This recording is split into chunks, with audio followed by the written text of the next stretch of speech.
live from the City of Angels. Ugh. I was listening to a mix at the gym the other day, and this track came on, and I was just like, hell yeah. Let's see if I can get to the breakdown here. It's going to be a big night tonight. There's a little breakdown right there. We've got the most anticipated movies of 2025. We've got Oscar breakdown. What films are surging, which are falling. But what I'm really excited to talk about is actually the Blake Lively lawsuit. You don't even know. If you have not read through this 200-page lawsuit, you are in for a treat tonight. I couldn't go to bed last night. I kept reading page after page after page, and we will break down some of the juicy details. One thing I want to say before we get into tonight, here's a nice breakdown right here. Check this out. It's kind of chill, right?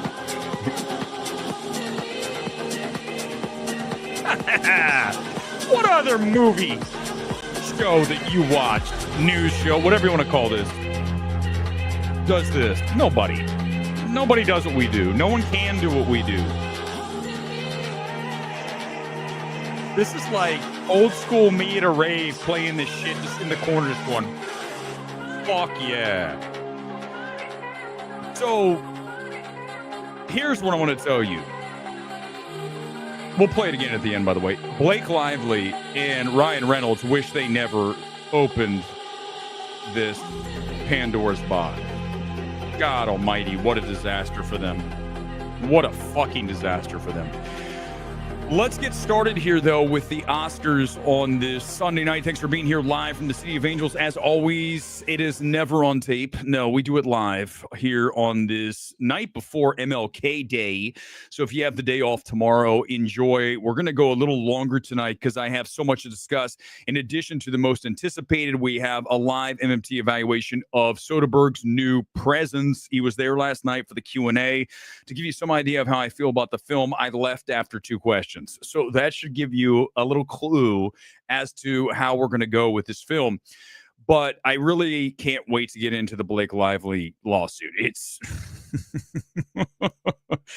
it's a really smart reminder, this lawsuit, that if you have something you want to text somebody, that you should really think before you hit the send button. Direct messages, anything like that. And not to say that I haven't sent some things that are a little bit, but here's the reality is that nothing I'm really that worried about, okay? But in this case, it's really come back, and we're going to talk about it. But I want to start tonight with this news that is not that. I want to go back to this. Here we go. This is from Variety, and this is something that is definitely troubling for A24. When you talk about The Brutalist, as you guys know, it's one of our number one films of the year. I mean, number one for me is the... Oh my God, I literally just forgot. This is what happens when you do it live. The Substance was my number one film of the year. But when you look at this film, it's right there. I mean, Brutalist is, I can't wait for you guys to see the film. It's so great. Okay. But as we look here at this from Variety, because as you know, Oscar voting's now over, ended on Friday. And tonight is really where you're going to start to see the final push put on for these films, and this is not good news for The Brutalist. And here's why I want to start with this. Okay, this is why I'm bringing this up as our number one story here tonight, because when you look at a film that is 3 hours and a half long, you cannot watch that at home. It takes so much dedication, right? Because you have to be locked in.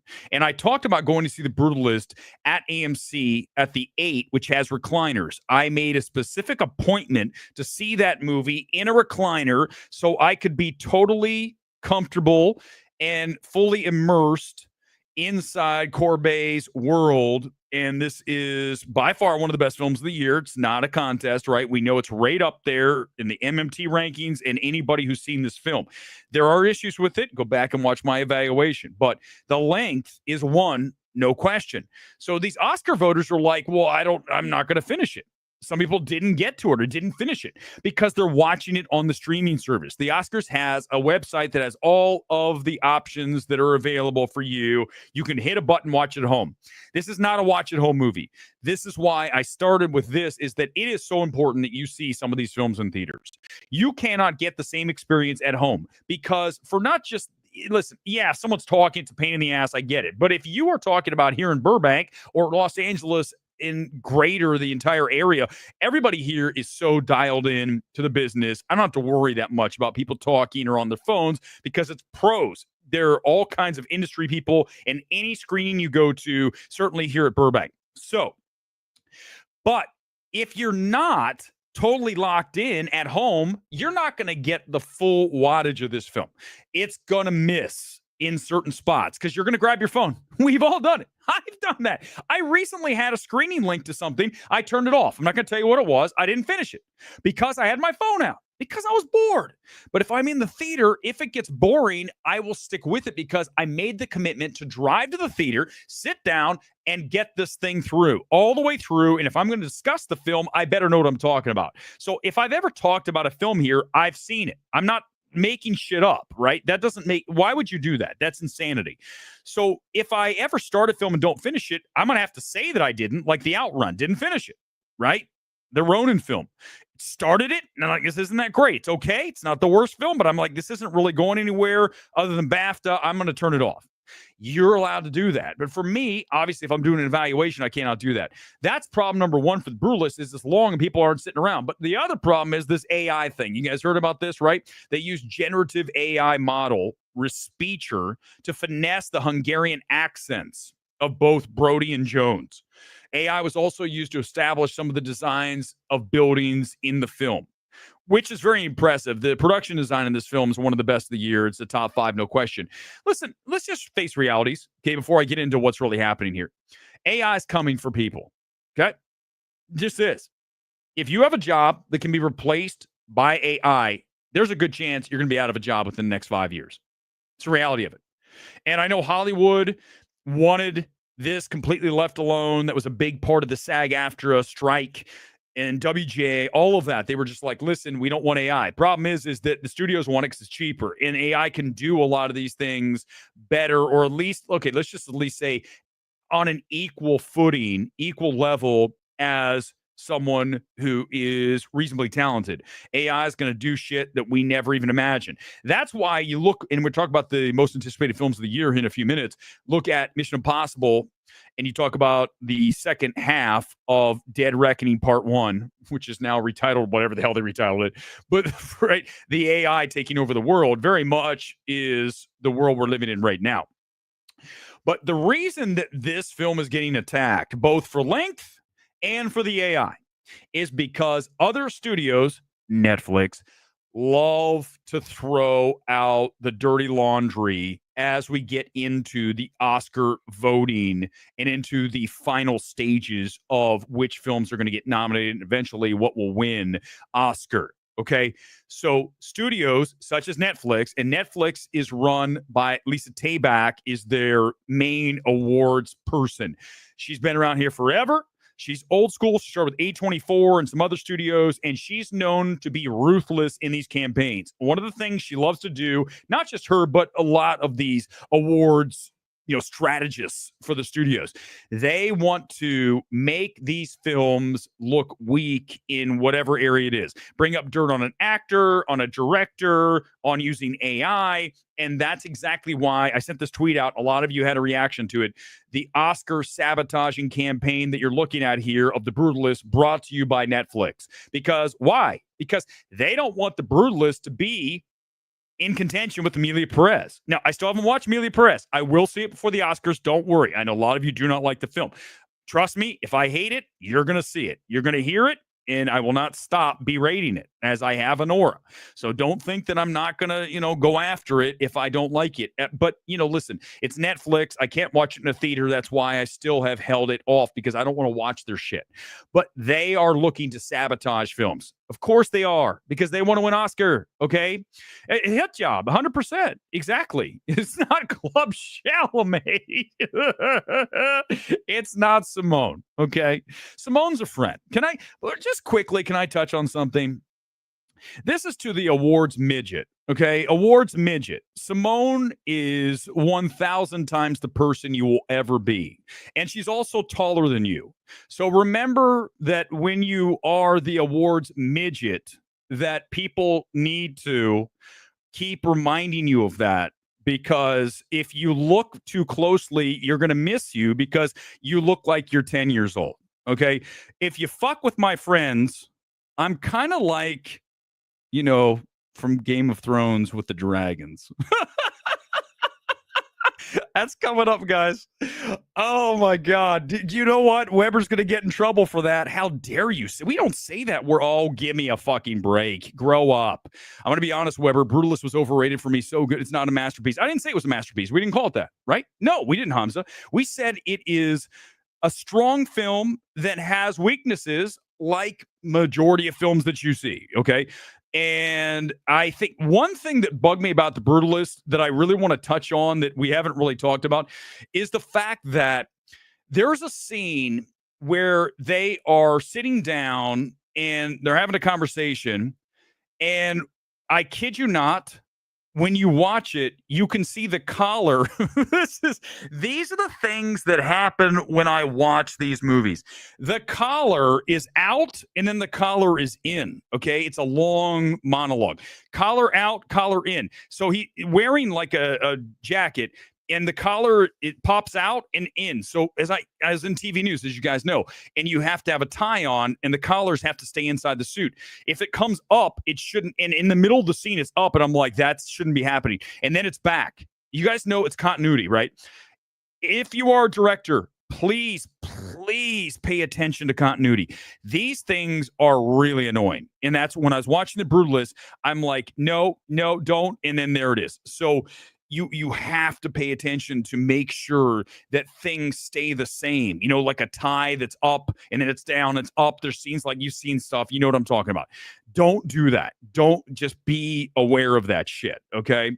So no, it's not a masterpiece. We definitely agree with that 120%.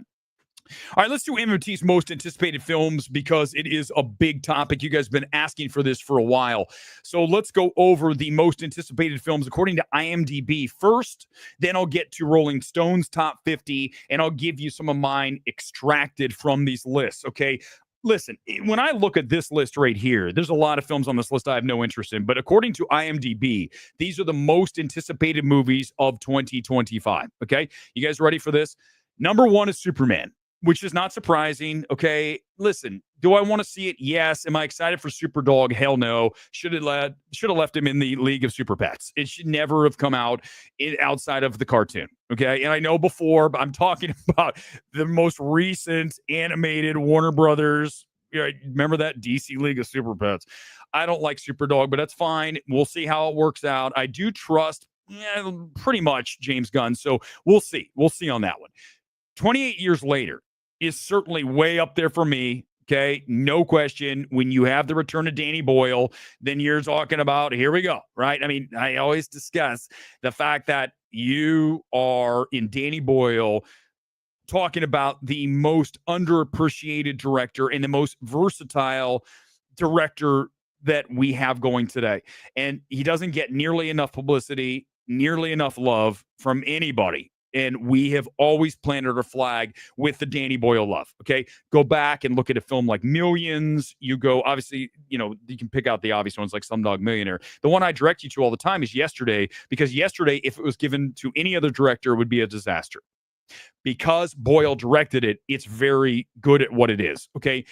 Are there issues with it? Of course. But again, Boyle saves the film. Boyle's that good. He is an elite talent. He is that singular directorial vision that we're looking for in any film. And that's what Danny Boyle has. So, of course, we're excited about 28 years later. Number 3, Fantastic Four, First Steps. Fantastic Four, another reboot. When you look at the director this time around, I believe he's only done a lot of television.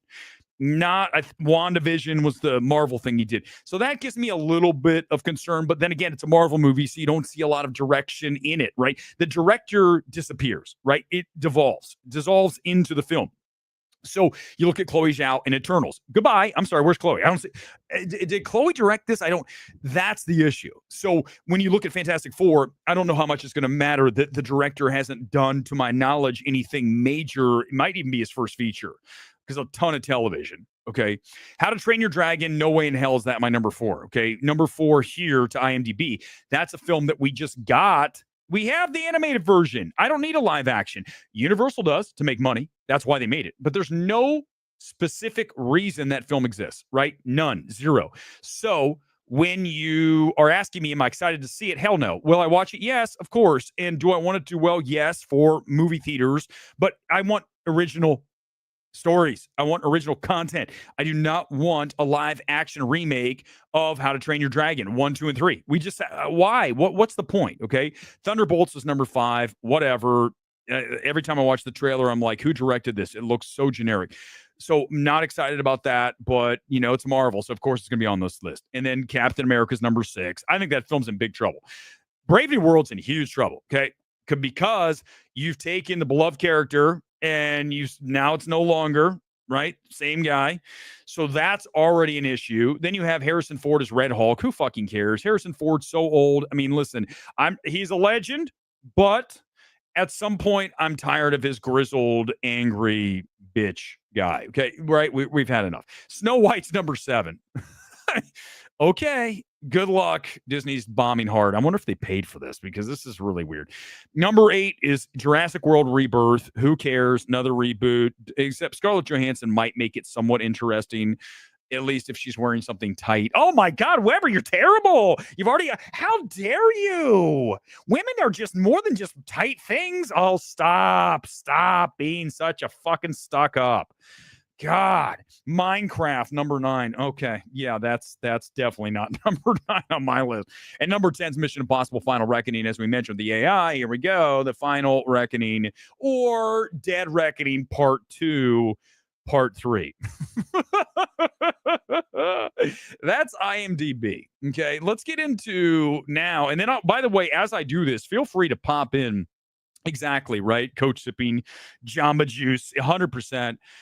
It's all recycled IP because that's what we love. We like to have more and more of the same, or sequels and more. Oh God, 50 most anticipated movies of 2025. This is according to Rolling Stone. Let's go through this. There's some more interesting choices here. Some of these films we already discussed. Back in Action. Don't care. It's Netflix. Yeah. Welcome back, Cameron Diaz. You're on Netflix. No one cares. Presence. Oh, wow. We'll talk about that as soon as this is done. As soon as we are done here with this most anticipated films, we will go right into the MMT evaluation of Presence. That is in moments, but you can probably tell by my voice, it's not that great. Let's keep going down. Companion. That is What's His Ass, who made The Barbarian, is back, and I've heard some people who saw it, and let's just say the reactions were interesting. So I'm looking forward, because Barbarian, even though I have plenty of issues, Don't Breathe remix, I think the director has some ability. Krager, right? I think he has an eye. I think the film was directed well. When you look at Barbarian, I just think the story borrows from Don't Breathe and some other things as well. Then again, Heretic borrows from Barbarian, right? Yeah, 100%. Right? The end. I'm like, what is this? It's fucking Barbarian. So it's wild. So I'm not going to lie. When we write a script, when we're doing something, of course you have things in your head that were, help shape what you're trying to do. You might, be enamored with something and say, I'll take a piece of this and a piece of that. Every film's going to do that. Okay. Look at what Greta Gerwig talked about with Barbie. She took pieces of all these different ideas, and I get it. Okay. We've all been there. So when we wrote our script, as you guys know, we're done now and can't wait for it to get made because it's great. It really is. No, it's so good. But it has pieces of films. But the funny thing is when we send it out to be read by people who are really smart, One came back that we were not anticipating, and then once we heard it, we go, "That's exactly holy shit, it is." It wasn't. It's weird. It wasn't intentional, but yet it's right on the nose. So that was kind of cool to get that back. Love Hurts. No, this is February garbage. Okay, these films. I feel like I should just gun through February. Sly Lives. Okay, that's a doc. Captain America. No. Further, The Gorge. That is the Miles Teller, Anya Taylor-Joy, Scott Derrickson direction. Maybe. Paddington, I'm not feeling much love for. That film's already out overseas, by the way. Do you guys know that? I mean, for those of you watching from somewhere in the United States, we can't watch this film until February. So I just after 1 and 2, it's going to be very, very difficult to come anywhere near that level. I think at this point, we're just mining material that probably should have just been left alone. The Monkey. We're going to talk about The Monkey in a minute, too.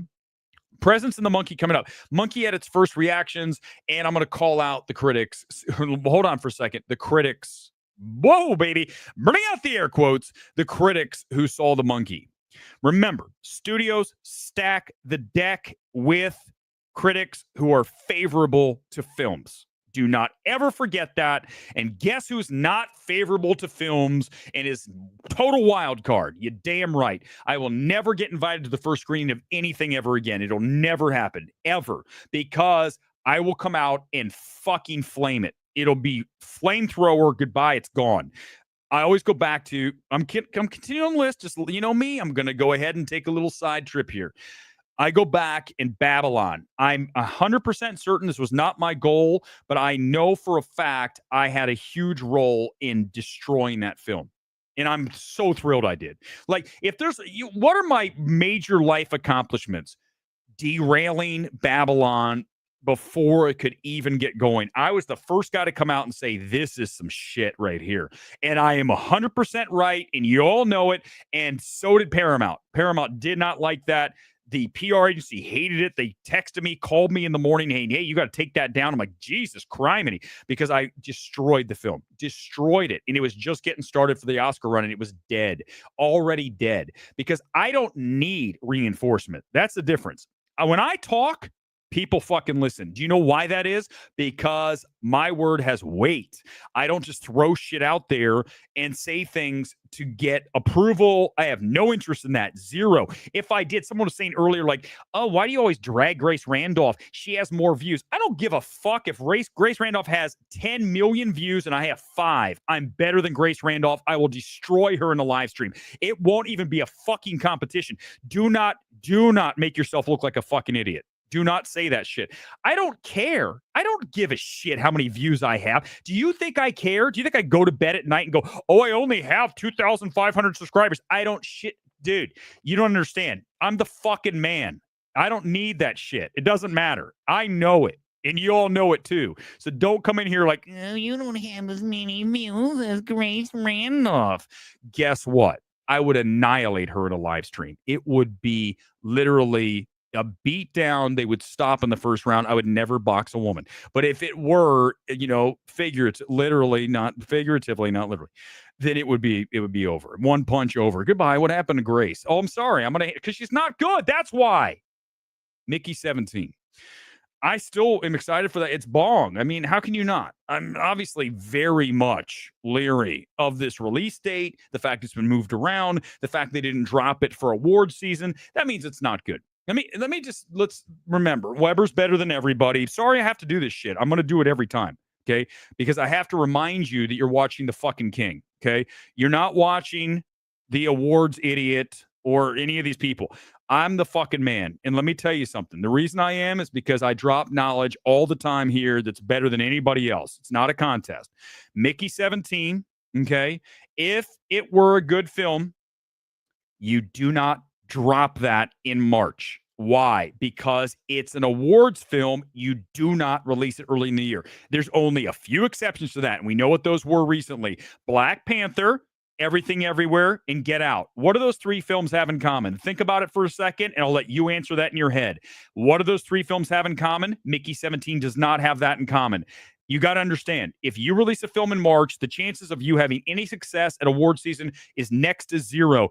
And for you to drag it all the way through the year is virtually impossible, which means Warner Brothers knows it's not good. That's why they're putting it out in March. That's why, right? 100%. Okja, yeah. Listen, I always say that I think when you talk about Netflix, they were like, why didn't we get Parasite? Why did we get stuck with Okja? Neon's like, we'll take Parasite, thank you. That's the thing, like with Bong, right? You're going to get listen, not every filmmaker is going to be gold every time. It's just not going to happen. I mean, these streams, I would say we're batting at about a 997 average on these streams.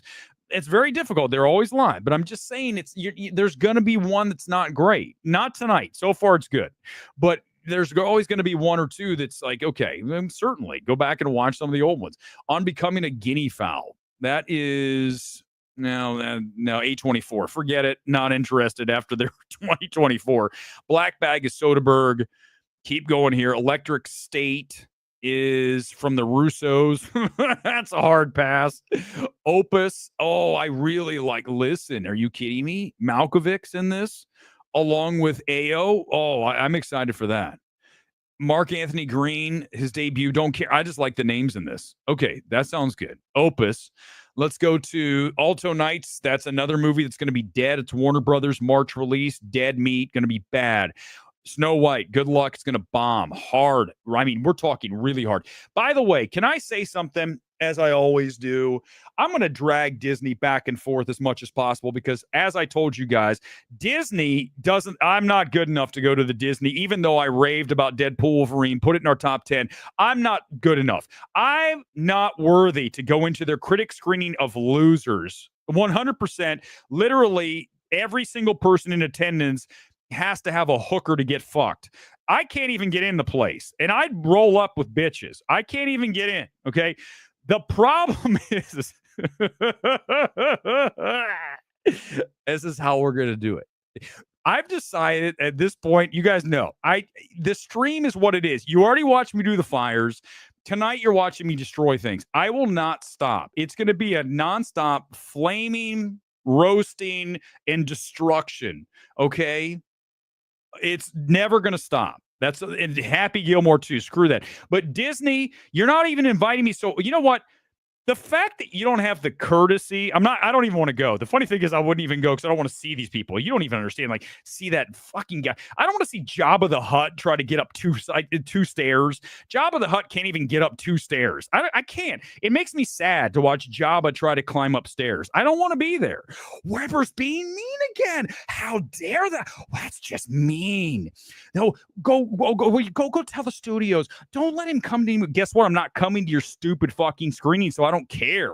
That's the difference between me and you. All care about that shit. I don't care. It allows me to say whatever I want.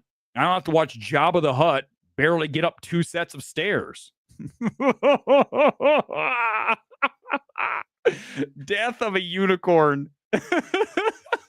I mean, listen, Johnny, the reality is this, is that I'm a single guy, and I can just tell you that I don't want for ass. Okay, let's just put it that way. Like the majority of people in the film space, again, I don't need to remind you. Death of a unicorn. Yeah, that trailer does nothing for me. It's A24. Watch out. A Minecraft movie. Holy shit, no. Sinners. This is one of ours. Okay, because it's Ryan Coogler. Now, again, proving that we're the best. Ryan Coogler is way more than Black Panther. Now, I know some of you guys are educated. You get this shit. You go back, look at Fruitvale. You look at what he brings to the table, Creed. You look at what he is capable of doing. And Ryan Coogler is extremely talented. Okay. The fact that he got all, completely tangled up in Black Panther. The first one, yeah, but not 2. 2 was a total drag. I get it. They were really kind of in a tough spot with Chadwick's death. But it's nice. I don't want these directors to be directing for Marvel. I told you guys, and I this is the truth. I wouldn't work for Marvel for any paycheck. If I was a director and Marvel came to me and said, "Do you want to?" I say no. I would say hard pass. Next. Oh, it wouldn't even. You guys think I'm kidding? You guys know me. I would say no. I don't have any interest. 0. Because I'm going to start, and you're going to say you can't do this, and I'm going to say fuck you, Disney, and I'm going to walk out. Because that's how I'm going to operate. I told you guys, that's how I operate. I do not take well to micromanaging. So if you're going to micromanage me and tell me you've got to do this, I'm going to say, excuse me, Okay, you come over here, Disney exec. Let me just tell you one more time. Don't fucking tell me what to do. Got it? Get out of my fucking space. I'm going to make this movie and it's going to be good. I do not need you micromanaging. You don't even know what you're fucking doing, so get out of here. And I feel bad for Lord Miller, right? Lord Miller, we're working on Solo, and they had Kathleen Kennedy going, well, this isn't really what you want to do. Well, then you know what? We're out of here. Good for them. That's what I would do. And I'm sure they would never do that again. They're like, nope. Look what happens when you let them do the Lego movie, right? Look at the Lego movie. Fucking masterpiece. It really was. Lego movie is one of the best animated / creative. I mean, that is unbelievable. I couldn't even believe what I watched when I saw that. When I watched that movie back in Boston early on, I was like the first person to react to it and said, this is going to be so fucking big. And Lord Miller, so talented. You don't want to be contained. If you have that kind of talent, you do not want to be contained and constrained by someone going, you can't do this, can't do that. The fuck I can't. I'll do what I want. I don't need you telling me what to do. You kidding me? Who the fuck are you? Disney executives, they've proven themselves to be fucking retarded. So, I'm saying a lot now. I don't give a shit. They have proven themselves to be dumb as fuck with these decisions, right? Snow White. You had a chance to get rid of Rachel Zegler. Again, so unlikable. Oh, Weber's unlikable. Too bad I'm doing a stream. I'm not in a $10 billion film. Doesn't matter. It's my stream. Okay? I'm allowed to do what I want. If I'm in a movie for Disney, I can't be doing this shit. You can't say those things, Weber. You can't call someone Jabba the Hutt. That's not nice. I said, well, I can't. That's why I'm not in your movie, because I don't want to. I want to be able to call somebody Jabba the Hutt. Is that okay? People call me worse things. So what's the point? Who cares? I'm allowed to do what I want. So don't micromanage me. But Eddington is Ari Aster, his Western that has something to do with zombies. Let me say this. Ari Aster, okay, after Beau Was Afraid, I can't trust that motherfucker again. Like, ever. I mean, let's just say whatever expectations I had for Eddington are so much lower than they would have been if Beau Was Afraid never existed. But once you lay out a cinematic disaster shit show, oh my God, of Beau Was Afraid, then I cannot be excited for your next film. How can I be? You made a movie for yourself. You made it for nobody. That movie's for nobody. I mean, you have to have some consideration for the audience. Some. I mean, I don't. No, I sort of do. I'm not going to. A little bit. I know when I go too far. Even Gone Girl's like, it's too much. Okay, fine. I get it. My mom's, you stop cursing. Stop calling someone Jabba the Hutt. I'm like, too bad. If I look, can I just say this? Can I say something here tonight? Good, you're lucky. Ken, you're lucky. If I look like Jabba the Hutt, would it be fair if you called me Jabba the Hutt? Can I just, someone come in and tell me, if I came on the screen and you looked and you're like, that's Jabba the Hutt, and someone said you look like Jabba the Hutt, would it be fair to say that? I know, I'm not saying nice, but if you said that, would it be fair to say that about me? Of course it would. But I don't look like Jabba the Hutt because I take pride in going to the gym and doing the things I need to do. And let me tell you a little hack. Can I tell you a hack that tonight I'm wearing Man City? This is an authentic kit and they fit amazing. When you get cool jerseys and shit, it drives you to get in shape because you want to look good in the shirt. Right. So here's my recommendation. I know we've talked about MMT Fit at some point. I don't know when. I'm a procrastinator. OK, this channel should have started like 10 years ago. And I just kept pushing it off. And then finally in 2022, I'm like, let's just start the channel. I'll just do it. And then he started. But once I start, I'm good. But here's what I'm going to tell you. If you want to get in shape, buy clothes that fit you a little tight and make you look like, and then you will, I swear to God, you will get in shape to fit the clothes. So don't buy the baggier thing, buy the tighter thing, buy the pants that maybe don't fit, and then you all of a sudden go, I got to lose and you will, because you're like, these pants are good, I want to look good, and that's me and the kids. I'm like, I cannot, if I don't go to the gym, the kit's not going to fit the same. I know it sounds weird, I get that what you're watching is something totally unique, and you never see anything like this again, but that's the truth, right? So I'm just giving you guys hacks. These are the hacks. No one's going to give you this shit but me. Maybe E24 will reel him in. I think that's what. I think it's. Yeah, I know you meant reel him in, but maybe they want to feel him up. I don't think anyone. Ari Aster doesn't look like someone you want to feel up. Weber's being mean again, everybody. The Accountant too. I mean, yeah, I don't think I even watched the entire first Accountant. I've heard it's okay, right? It's another one of those, oh man, how many of these movies do we have to have? This year we already have like 3 coming. The beta guy who's, falling down, and then all of a sudden you piss him off and he's going to kill a bunch of people, and it turns out to be an assassin, like Rami Malek's new movie. I'm like, give me a break. Thunderbolts, we already talked about. Yeah, whatever. A big, bold, beautiful journey. I'm highlighting this. I'm glad it's here because it's Koganda. Koganda, if you have not seen Columbus, I really like Columbus. Columbus is my kind of film, okay? It's my hometown, but it's Columbus, Indiana. Columbus is such just a quiet, character-driven film, and it's set in Columbus, Indiana, along the architecture that's there. It's really cool. Now, I never got to After Yang. I am going to watch it because I loved Columbus. It's one of those films, After Yang, I kept waiting to see on the big screen, and I missed it. I think Burbank didn't even show it. It was only showing it like Alamo, and I was like, I'm not going down there. So A24 really did not do any favors for After Yang. I've heard it's solid.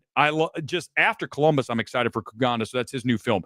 So yes to that. Golden, no idea what that is. Mission Impossible: The Final Reckoning, of course, we mentioned that. That is one. Karate Kid Legends. I mean, this is summertime, so here come the big films. Materialists, Celine Song. Hopefully this isn't as overrated as Past Lives. That's my hope for Material. Man, what an overrated film. I like her filmmaking, but man, that film, the emotion's so fake. When's the last time you sat around and thought about your boyfriend from 5th grade or your girlfriend from 5th grade? Oh yeah, I always think back to Laurie Straight in Gahanna, Ohio. No, I don't. I just did. I mentioned her before, so I do remember the name. We were all like, Laurie Straight's so hot. Do you guys remember? Ken might remember this because he's Gen X. Did you guys have people in your school that when they were going out with somebody in the class, they'd wear shirts saying, I'm Laurie's boyfriend and I'm, Ken's? They would do that shit. And let me tell you, when I was in 5th grade, I didn't look like Jabba the Hutt, but I was kind of like, listen, I was never, you guys, the funny thing is everyone goes, Weber's like the cool jock guy. Not really. I was more like Anthony Michael Hall in 16 Candles. Is that starting to make more sense to you? So because, right, I could kind of move between different groups. I could sort of hang out with the jocks, sort of hang out with the nerds, sort of hang out with the art freaks and, all that shit. So I was able to kind of move around. And I think that's what allowed me to become the person I am because I was able to do all these different things. I told you guys tonight, I've said this so many times, I wouldn't be here tonight if not for the gay clubs in Columbus, okay? Because I used to go to the gay clubs all the time because Columbus, Ohio is kind of sleepy, but it has a cool underground scene. And that's when I got into rave. I was a DJ and I was totally into going to Wall Street and the Eagle. And they were all the really awesome clubs in Columbus, but they're gay. And I would go in and I'd be like, this is fun. I love it because the music's always, look what we played tonight. I'll play it on the way out. That's the kind of stuff that we would totally get down. I remember just tripping out on the floor. I'm not tripping out. I'm not like a druggie, but I mean, having a few beers, okay, and then just going out there and just with the lights going off. And it's funny, I'm actually considering now for screenplay number 2, considering writing a script about that experience in Columbus, Ohio, as a DJ, going to the gay clubs, going to the raves, growing up, going to college. It was just like a magical time in the early 90s. Magical time. And I know for anyone who lived through the 90s, those early 90s, we often forget about them. I know there's the mid 90s, that movie, right? But this is like a movie that remember, the best stories are personal, okay? And I just recall so much of that, and I'd love to bring that to the world. I think that's what you really want to do as a writer. You want to bring your experiences to the world so that they can experience some of what you did. And if you can bring that into and create that art, ultimately that's going to be the stuff that resonates, I think, with everybody because it's deeply personal.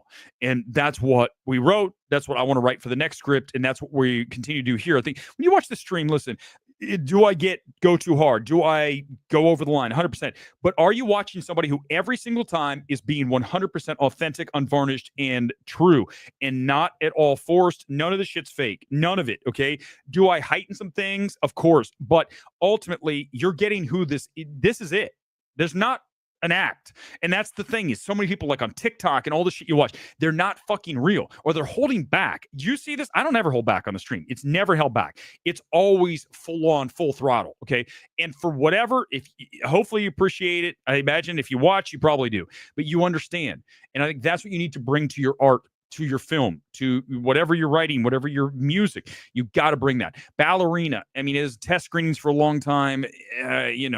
Whatever. It's another fucking gun action flick. I mean, I'll watch it, but right, it's not really where I want to be. Elio is Pixar, so I have hopes, even though Pixar's definitely not been as strong of late. Soul, I think, is by far their best film of the past several years.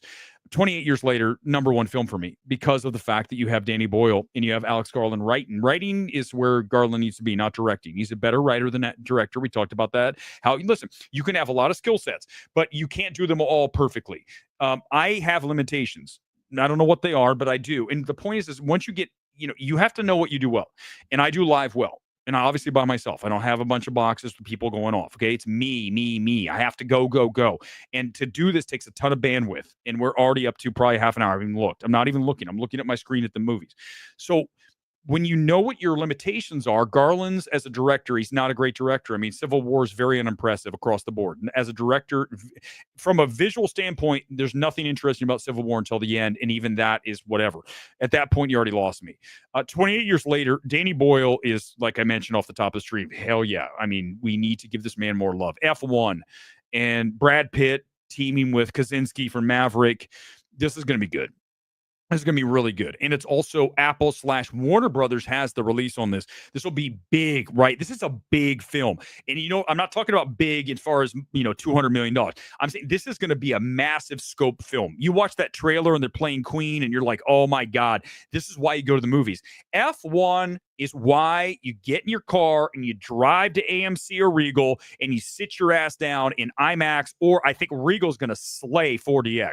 This film is going to do insane 4DX numbers. In fact, I might make my first trip to Regal 4DX to see this film. You're talking about a race car movie in the 4DX. Oh my God, they're going to sell that. That thing's going to be sold out here in LA. I bet you F1, when those tickets go on sale, those screenings of the 4DX will be sold out. Every single one. Twisters was like that. F1, Brad Pitt, Formula One, let's go. Kaczynski, huge. Going to look amazing. Megan 2.0, that's a perfect counter programming. Summer Play, fine, whatever. Blumhouse has ruined so many things. I mean, at least that's their movie. They didn't ruin something else. They ruined Halloween. They ruined the Monsterverse. I mean, God, you guys, if you saw Wolfman, you know what I'm talking about. Jurassic World, don't care. I mean, other than Scarlett Johansson, she's wearing tight clothes. That's good.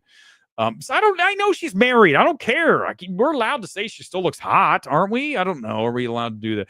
I'm allowed to. Okay. Superman, super dog. I know what you did last summer. That's getting the reboot. She looks so different, doesn't she? I mean, we all, watch out, Weber. Now you're going to get canceled for this shit. Can I just say, I'm not going to say anything else other than she looks different. If you are aging, and I am, do not get a bunch of plastic surgery to your face. It doesn't look good, right? I told you about the guys at the gym that do this shit like this. They're like, hey, and their eyes are like pulled back, the face lift, and they're like this. I mean, I've got fucking wrinkles now and I hate it, and like age spots and shit. And I'm like, I mean, maybe I get a laser. I'm not going to lie to you. Would I possibly do that? But I wouldn't go get my face like this. Hey, everybody. I would not be like, like I said, do it at the gym like this. I mean, don't do that. Women, do not do that. Okay. I didn't say anything other than that. Fantastic Four First Steps. Again, the director is like, so we'll see. I don't think that Trank's version's the worst. I mean, is it great? No. But I remember watching that when I was in Charlotte doing news, and I went down to see that like after work one day, and I'd heard it was terrible. And I go, it's not that bad. I mean, there's parts. Josh Trank is a really interesting character, right? You go back and you look at Chronicle, and I know Ken, we saw that together in Boston. Chronicle was cool, man. What a cool film. And to go from Chronicle to not even working, I know he had his issues. I hear the stories about Fantastic Four. I hope that Trank would be able to get himself straight and get back into the mindset that allowed him to make Chronicle, because he was very impressive. And it's shame when you see talent that gets wasted or doesn't fully blossom because of their off the field bullshit that they created. Okay. Like someone who's a drug addict who had all the talent in the world and throws it all away. Okay. We've seen that how many times in Hollywood.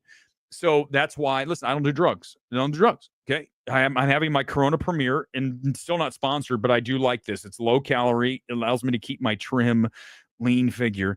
And I have one here while I do the stream now, but it's one fucking beer. But I don't sit there. I'm not a big drug head, right? I mean, you probably figure that out by now, guys. My drug is the gym for sure. I mean, when I go to the gym, it's 100% all about, for me, it's like therapy. When I go to the gym, I'm like, you can just, the thing about the gym is, for those of you who go, and if you haven't, just let me explain. Once you get in the mindset and you're in there and you're locked in, it's a world that you control. And it's almost like I feel like I'm in a VR headset. I'm there and I'm just like, I am fucking living this shit. I know for some of you don't understand, but trust me, your mind will go there. And once it goes there, you'll want to go. And then you all of a sudden will see the react. You'll see what happens, right? You'll see the results and you'll go, I want this more. And it becomes like a drug. Am I addicted to it? I'm not going to, of course, I would say yes. I'd say yes. But there's way worse things to be addicted to. I'm addicted to going to the gym. I'm addicted to collecting football kits. I'm addicted to NBA jerseys in college to wear to the gym because I like to have the outfit. I'm an outfit guy. Sorry, guys. You guys should probably know that by now. I have to have my athletic jerseys thing going on. That's why I started with this thing wearing the soccer kits, football jerseys, whatever you want to call them, football kits. That's because that was for me. That's what gets me in the mindset. Paul Thomas Anderson, hello, everybody. August 8th, I could see that getting pushed back.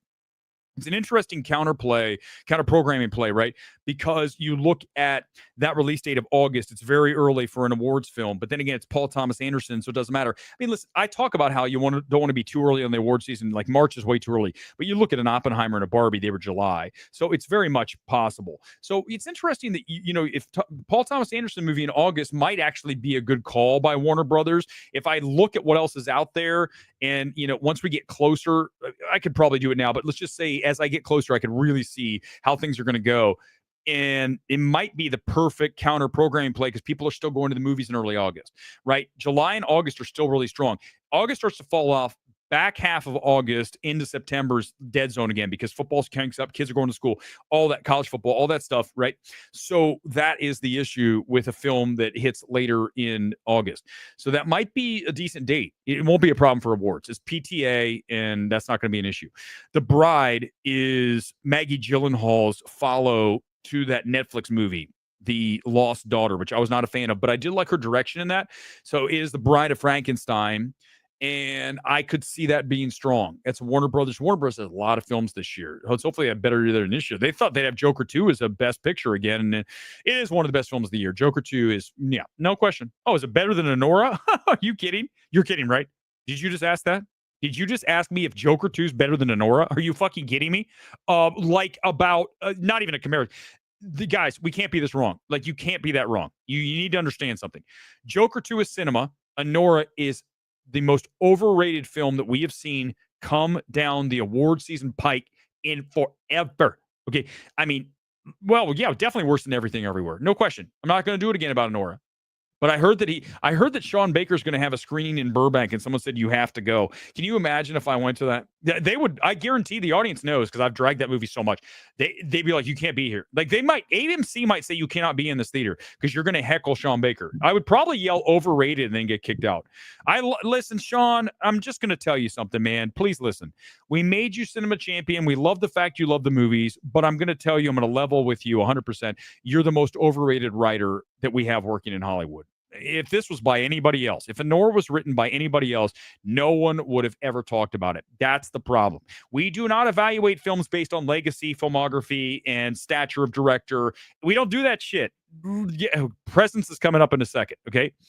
Presence is Soderbergh. What do you think's happening with that? What do you think's happening with Soderbergh? It's Soderbergh. It's not good. Presence is not good, okay? So we don't play that fucking shit here. Well, I'm not playing that game. We don't play the game of, this director, and therefore, no, that's film Twitter. Those are the losers on film Twitter, and that's what dude, you guys are a joke. Film Twitter, you're a fucking joke. Just remember that. I'm not a joke. I'm the fucking man. I am the fucking man. 24/7, 365. And the reason I'm the best is because I don't play that bullshit game of this director's good, therefore the movie's good. What are you talking about? Are you crazy? I don't care who the director is. Is the movie strong? I don't care if it's a woman. I don't care if it's minority. I don't care who directed it. The movie's good or it's not. It's strong or it's not. We don't play that game of legacy or bonus points for minority. Hell no. We don't do the DEI shit. That's garbage. DEI is garbage. Straight fucking trash. 100%. I will say that forever. It is garbage, a garbage philosophy. I will never value someone more because of the color of their skin. Never. It'll never happen. So don't force that shit on me. Do not. If I have to sit through like a meeting where they're like, oh, this insistent racism, shut the fuck up. I'm not sitting through this shit. You can shove this up your ass. I'm out of here. I'm not listening to this shit. I'm not going to be indoctrinated and propagandized. Get this shit out of here. Don't play that game with me. I don't play that shit. Okay? I play merit. That's it. Number one. And a discussion. There's nothing more to talk about. There's not another word to say about that. Michael is the Michael Jackson movie. Who's directing this? Fuqua. So that could, listen, Michael Jackson's an all-time talent. I understand the issues that are presented out there in Finding Neverland and all that.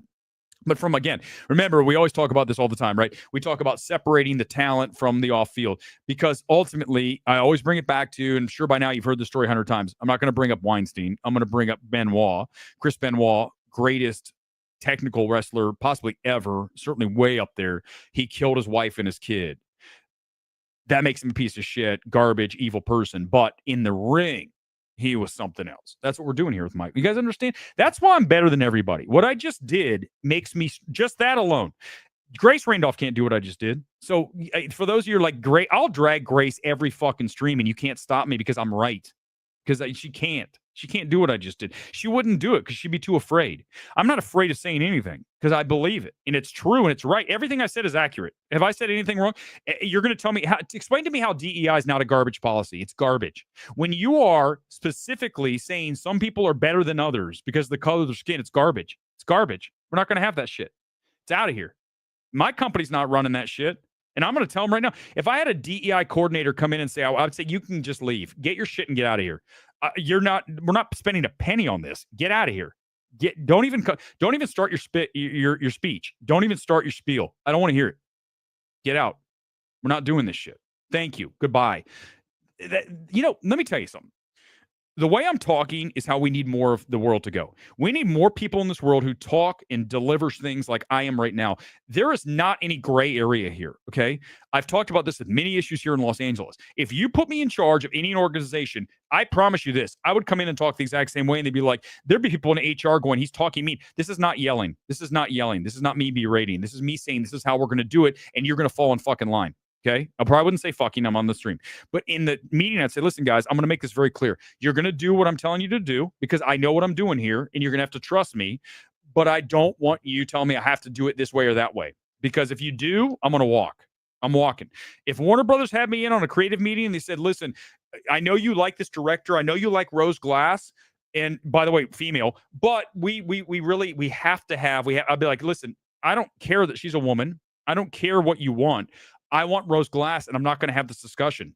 So if you're going to come back at me and give me this shit, I'm out of here. I'm walking out. Okay, I'm right. You're wrong, and I've proven it over and over. That's the thing. Here's the deal. So many people in this world, they come out and they say to you all the time, right? They say to you, listen, I'm capable of doing something. I can do it. As soon as they show up, like, listen, no, it doesn't work like that. You fucking prove yourself. You do not just roll out of bed and say, I'm the king. You have to prove it. I've done this over a decade. I have proven myself in thousands and thousands of evaluations that over time, my batting average on these films is 950 plus easily. And history always comes back around to where the evaluation initially starts here. Okay. And that's because I have proven myself. If I came out here tonight for the first time and started talking like, who is this guy? I have earned this shit. These kids these days don't understand. You have to earn it. You do not get things handed to you in life. Nobody says you're great unless you are. It does not work like that. Not in my world. You will prove yourself. And if you do not prove yourself, then you will never make it in my world, because I don't work on you call yourself X and therefore you are X. You show me you are X. And then I will believe that you are X. And right now you're not. Okay, that's the problem. We need more people that are direct like that. Listen, again, I talk all the time about fitness. I talk about this and that. Can you imagine me on here talking about that shit, doing the physique critique and all this, and I didn't have the shit to back it up? I have the fucking shit to back it up. These other people don't, okay? And you need to start calling people who don't have the actual credentials and have not proven it to you. How dare they step in and pretend? You don't step in and pretend you do something. You have to prove it over time. And most people do not prove it over time. They do not prove it over time. Fall for grace. No, I would definitely. Okay. That's, I can promise you this. My standards are, they're just, trust me. Just trust me. Dude, I told you guys Elizabeth Olsen was hitting on me. Do I have to make that? It's not Murray. How many times have I told the story? How many times have I told it? Sully, if you're here, how many times have you heard the Elizabeth Olsen story? Do you think Elizabeth Olsen's hitting on everybody? No. I'm not saying I'm great. I'm just trying. Do you understand? If I'm going to say it, it's true. I live this shit. I don't make this shit up. This is, God, I mean, you guys know this by now. I'm not going to play the game. It's a joke to even to give it even oxygen to discuss this. If I'm saying it, it's reality. Okay? I'm not coming on here. Did I say I'm a great accountant? If I said I was a great accountant, I'd be lying to you. I'm terrible. My God, I'm the worst. I'll put my taxes off until November. They're like, you owe a penalty. I'll be like, fuck me. I don't even care. So I'm not talking about that shit. Okay. I'm an expert in what I'm an expert at, which is working out. I'm very good at that. And I'm also good at evaluating films. Okay. And box office and discussion and release dates and creative. But when it comes down to, like, if you asked me to budget a movie, I would fail. The movie would, oh my God, the budget would be a disaster. Like, Weber, you budgeted 50 million for something that we only had 5. I'm like, I'm sorry, I don't know what I'm doing. Is 50 too high? Begonia, guess who's back again? Yorgos Lanthimos. And by the way, I don't like how they said it was a disappointing kinds of kindness is better than pure poor things. 100%. 100%. God almighty. I like Kinds of Kindness. And Jesse Plemons is fantastic in that movie. Begonia is another weird ass sci-fi movie from him. We'll see. Let's just hope it's not like creepy like Poor Things. Running Man, Glenn Powell. Look at that man. Every time I think I'm a suave, handsome man, I look at Glenn Powell and I say, nah, I'm just not Glenn Powell. You know what, though? Can I just say, as I talk tonight, Glenn Powell knows who I am, and I'm gonna. This, by the way, guess who this is? I'm playing Jeff Snyder, the guy. No one wants Jeff Snyder's shirtless pictures. They want mine, not Snyder. Snyder on his Twitter bio is like, Glenn Powell knows who I am. Glenn Powell follows me. He knows who I am, but you don't see me saying that on my Twitter. Matt Reeves said hello to me and knew who I was at a screening one time out of nowhere. Can you imagine putting that on my bio? You'd be like, what? MMT. That would be badass to do. MMT crypto coin. Talk about the most obscure crypto ever. You'd be like, what in the hell is this? Wicked for Good. I mean, the first one I liked. I told you guys the problem with Wicked Part 2. What is it? The problem? No, stop. Gone Girl, I don't even care if they're $1,000 super chats. I don't want any more Weber plus Grace Randolph shit in the stream. I will end the stream so fast it'll disappear. I won't put up with this kind of abuse, guys. There's limits. There are limits to what I'll take, and that is something that is way beyond. That is way beyond the pale. When you look at Wicked, the problem with Wicked is that you have the crescendo of that play is right before the intermission, which, in other words, is the end of part 1. So when you have the crescendo, it's the best part of the play. What you see when she's spiraling up and flying off. And then the second part, I'm not saying it's not, but it's not as good as the first half. So I want to see what Chu's able to do. What's he do? Does he make something? Does he change something up? That's the issue with the film. Marty Supreme is one half of the Safdies, Josh, but his brother Benny is making the Smashing Machines. We get 2 Safdie movies this year. And if they both make movies like they did together, then we are in for a treat with Marty Supreme and the Smashing Machine. That's, you know what? That's perfect. They should just combine the 2 movies. Marty Supreme and the Smashing Machine, Part 1, Dead Reckoning, Version 2. Yeah, the rocks and the smashing machine. Those are two. Yeah, right there. Two great. Avatar. Fuck me. There's no way I'm excited. Who's excited for Avatar? Avatar 3, Fire and Ash. Oh my God. Seriously, I got to watch that shit. There's other films for sure. What are some other things you guys are interested in? Some smaller films. Does our friend Rose Glass have a movie this year? If she does, I'm excited for that. But listen, it gets really hard for me to pick anything other than 50 years later, 50 months. Was it years? It's not year 25. Oh my God. I'm literally doubling. This is not the beer talking. It's just me rambling for an hour now. My God, we're at 59 minutes. How I haven't even started with the Blake Lively shit. And I'm doing that tonight. This is really a bonus edition because I'm not even close to being done and we're an hour at. I don't know what to tell you guys. If you like it, good. If you hate it, then it's not your night. Do you think Conclave has a good chance of BP since Oscar? I think Conclave's a very overrated film. I mean, The Two Popes is a better film about the papacy. It's got similar vibes. It's so much better. Conclave. Listen, the reason Conclave's getting pushed is because you got the trans pope, right? So listen, that's truth. It's 100% true. We have a world where it's virtue signaling, right? So the right thing is Conclave's good because it has first of all, Conclave's overrated. Whether it has a trans pope or not, I don't give a shit. Movie's overrated, okay? Across the board, overrated film. I gave it a 75%. That's not great for me. I mean, it's better than these 50s and 40s and 30s, but it's not near, it wasn't in my top 10, didn't sniff it, okay? Conclave's very overrated film, so if it wins Best Picture, it will join the ranks of Everything Everywhere and Coda as very overrated films. Oppenheimer deserving, right? It was the greatest achievement in cinema last year by far. Even though I think the screenplay is not how I'd write it, it's very difficult to follow, right? No question about it. You have to watch Oppenheimer multiple times to really grasp what Nolan's doing. That shouldn't really happen with a film. But that said, listen, it's still the greatest cinematic achievement. That's why it's Best Picture. This year, the greatest cinematic achievement is either Brutalist or Substance. Those are your two. Those are your two picks. There's nothing else. Okay, I haven't seen Emilia Perez. I understand a lot of you hate that movie. So for Conclave to even be in contention is another reason why the Oscars are meaning less and less to me. I told you guys, awards ace. I'm like, I don't want to do this shit anymore. I don't want to talk about awards movies all the time. It's cool, but I'm not going to sit here and talk about Oscar shit back and forth for like an hour and a half. It's just, I want to talk about the movies and whether they're good, whether they're bad. That's more interesting to me than what film's going to win. Now, that said, Robert, I'm not saying your question's bad. It's a great question. I'm just saying, you know what I'm saying? At this point, I'm like, whatever wins. Because it's not, if it's Brutalist, I'll be happy. If it's, ultimately, it's not, the validation doesn't even matter, right? If you love a film, does it matter if it's Best Picture? Not really. I think the problem comes is that when you look at a TAR, go back 2022. 2022 is one of the best years we have seen in a very, very long time. I've talked about it a million times. Decision to Leave. By the way, Park has a new movie coming out, so that's on our list. Decision to Leave. You look at Moon Age Daydream. You look at After Sun. You look at TAR. Those four, and there's more, but those four for sure. Those are four films that I have higher graded than anything this year, even The Substance.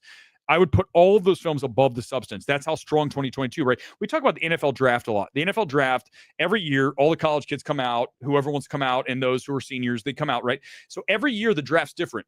Some years strong, some years weak. If this was a draft, it's a very, very weak year. I mean, this is a year where someone that should be drafted at 20 is going to end up drafted number 1 when I talk about the Oscars. So when you look at 2022, that's what makes EEAO that much more of an issue and problematic for sure, is the fact that Tar is a masterpiece. Tar is by far the best film of 2022. It's not even a contest at all. Like, it's not even like Everything Everywhere gets destroyed. It's literally across every level, Tar is a better film. Every single level, from supporting to lead, clearly. And I like Michelle, but no, clearly it's Cate Blanchett. That's a performance for the ages, right? You hear that a lot, but it's for real. And then you talk about direction, screenplay, everything is there, even cinematography. So, and score is very minimal. So that's not done. That's not there, but all the elements are there. So the fact Tar doesn't win Best Picture, that's what pissed me off. This year, there's not one film like a Parasite, like a Tar, that is so far ahead of everything that I'm like, this is it. So if it ends up being something like Conclave, I'm not going to be thrilled. But even Substance, as much as I really like that film, I still don't have it at a tar grading, right? It's not a tar grade. It is very up there. And Brutalist is below Substance. That's why it's number one. Substance number one for me by far. It's the one film this year that I was blown away by, right? We talked about how the Substance has that really jarring where she turns into the Blob. She turns into Jabba the Hutt and can't get up multiple stairs at the AMC. Oh, God, why did you do that? Why did you have to? You let it go. It was fucking gone, and then you had to pull it back in. If you're just joining us, like, what is he talking about? Just ask someone in the comments. So you look at a film that is not as highly graded as a tar, so whatever wins this year, I'm okay with. It's not the end of the world. Let's do it, guys. Oh, you know what? I owe you guys this is going to be the quickest evaluation, and it's not going to take long. I owe you guys an evaluation because I'm telling you, the Blake Lively shit's going to take a minute. I might be on for 2 hours tonight. I don't know what to tell you. It's so fucking juicy. It's so juicy. Everybody, get ready. We do these live. If you've never watched, this is our review. We call it the MMT evaluation of Steven Soderbergh's haunted house story called Presence. Here comes the MMT evaluation live.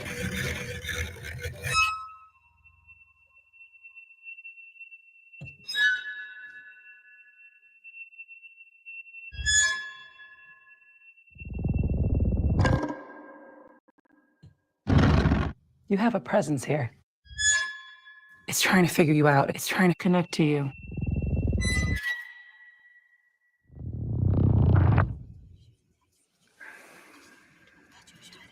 She just stopped breathing, dead in her own bed. Can you imagine the parents finding her?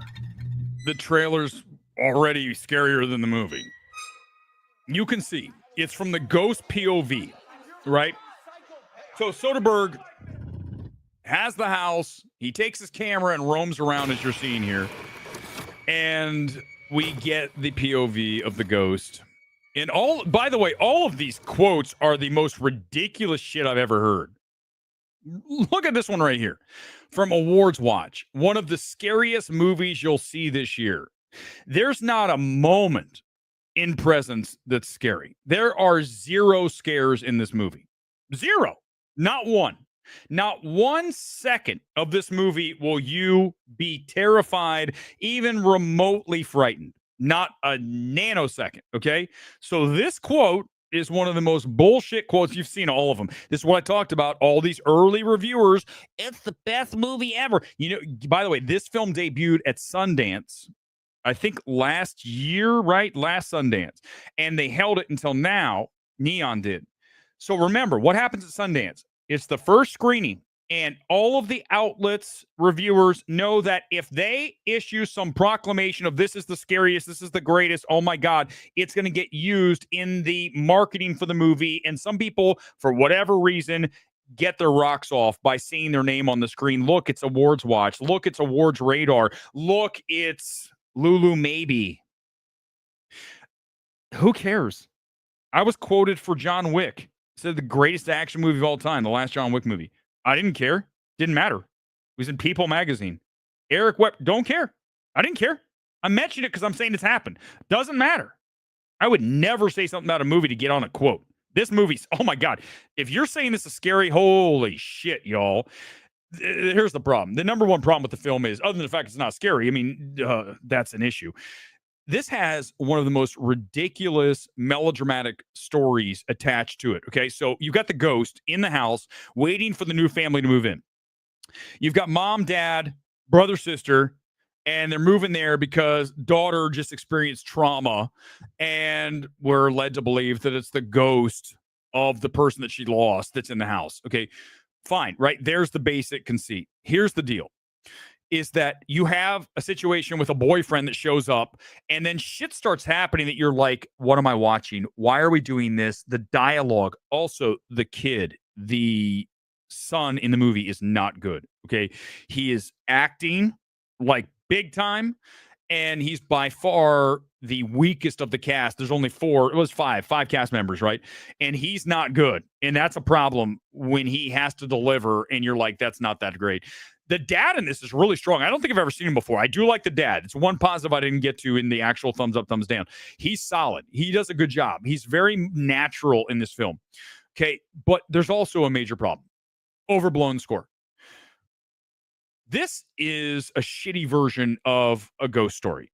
And the reason a ghost story is so powerful is it's got so much invested in the small moments that happen in the house, right? But even more importantly, I think that a ghost story has one of the greatest scores that I can recall. Certainly a film that no one talks about and talk about score. This score is completely showy, right? When Soderbergh is trying to scare you with this camera, all I can picture is the cameraman walking around the house. Literally, that's how out of this film I was. I'm like, here comes the cameraman up the stairs. I'm like, this is not. And you've got the score going. I'm like, okay. First of all, score's not interesting. Second of all, you're trying, again, remember we talked about before, you're trying to mask that the film is not scary in the score. And that's bad. The only thing that works is about the final 10 minutes or so. But by then, what you're seeing with the, oh God, you're going to be rolling your eyes around. But at least it's sort of interesting to figure out how's this going to wrap. Okay, so at least there's that. But the problem is it's rushed. So once you get to the moment that you're like, okay, here it goes, it happens so fast that you're like, okay. And I attribute it back to the kid. The son has to deliver the scene and he doesn't take a beat. I can't ruin the movie. I'm not going to do it. When you watch it, you're going to see the final scene. The kid's got to deliver something. And instead of giving it a beat and letting it sit, he just keeps moving. So the whole thing keeps going. And I'm like, that's not how you do it. It's too fast. If this were not a Soderbergh film, we would not be talking about this as anything remotely good. The only thing good about it, it's an hour and 25 minutes long. That's it. The only thing. 55% only because of runtime and the fact that I was at least somewhat invested in how they're going to wrap it up, even if you'll be like, oh my God, seriously?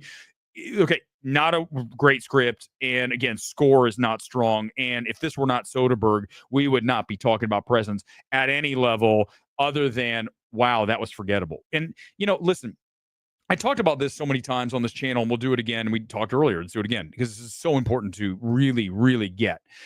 We have so many people in this space that when they go to see a movie, they're already going to go high on it because of the fact that the director is Soderbergh, because the director is Bong, because the director is Tarantino, whoever it is that's currently working here. Let's go back to Gladiator 2 because it's Ridley Scott. Okay, listen, let me explain. Gladiator 2 is across the board underwhelming at every single filmmaking level, okay? Every single one. And if you can't recognize that, then that's you being shaded by the fact that you like Ridley Scott. You value Ridley Scott. You think he is a great filmmaker and he's made wonderful films in the past and he's a talent, but the problem is it's not there anymore. The fastball is gone. So we don't evaluate films based on legacy, based on filmography, based on stature, based on the presence of the given director. And as such, this film, if it was directed by anyone other than Steven Soderbergh, no one would even give it a second thought. But again, the space is inhabited by people who that's all they do. They glaze big directors. If anything, we're looking to attack big directors because we expect more from them, even though I really don't. I say that, I go into a movie with the same expectation. What are you trying to do? And do you do it well? If you do, then yes, I'm in. I'm with you. If you don't, I'm going to hammer you. I don't care if you've had 10 masterpieces. If this film's bad, it's bad. The other ones don't matter. When we start a film, we start at zero, right? When's the last time you walked into something and you say, okay, let's say you like a restaurant. You love a restaurant. And every meal you've had is great. If you go back and you order something and it's bad, are you going to say the restaurant's still great? You're going to say, no, this meal's not good. So now I'm down on the movie. You're not going to say it's always good. That's the problem. We have people that for whatever reason do that. And that's why you can't trust every critic, guys. You just can't. You cannot, when you look at some of these quotes, you have to understand that you cannot say that, look, let me just point. This is exactly it. You have to look at who's saying it. You can't just. The problem is the studios use everybody out there because they can generate a quote from anybody. You see half those people in that movie. Who the fuck are these publications? Who is that? Who are these people? Okay. I mean, yeah, I've heard of Awards Watch. I don't read Awards Watch. Why would I read that? But you know what I'm saying, right? Anybody can have a quote. My quote matters. But look, this is The Monkey. This is Neon's new movie, okay? Osgood Perkins back. Again, we're big Oz Perkins fans. We're not talking about long legs. We're talking about Gretel and Hansel. Gretel and Hansel's unbelievable. I mean, good God. From a cinematography standpoint alone, production design. Okay, here we go. Let me pop it and let me zoom in here. Let's get the reactions. Here we go. First of all, here are the people that said The Monkey is great. First screenings. And remember, Neon does this just like everybody else. Neon's no different. So if you're watching from Neon tonight, I'm calling you out because you know I'm right, and you're going to be like, I don't like Weber. Too bad. If you don't like what I'm saying, then don't say I'm wrong. I'm right. That's the problem. That's why you don't like it. That's why people don't like me when they come after me, because I say what you want to say and you're afraid to say, and you're like, you can't say that. The fuck, I can't say it. I'll say it all day. I don't care. I don't need Neon to invite me to anything. Nothing. I mean, why? Why do I care? I don't care if Neon invites me to shit. I could help them if they let me see some of their films early. I'd say, this is not good. We got to change. Like Presence, I'd be like, why are you guys distributing this? This isn't good. Soderbergh, but it's not a great film. You guys know that, right? You know that. If you don't, wow. I can try to help you. There's some points I can't help. I just watch a film and go, you're fucked. It's over. There's nothing I can do about this. But there are other films that are like, you got to cut this, cut that, get rid of this, cut this thing down. This has got to go.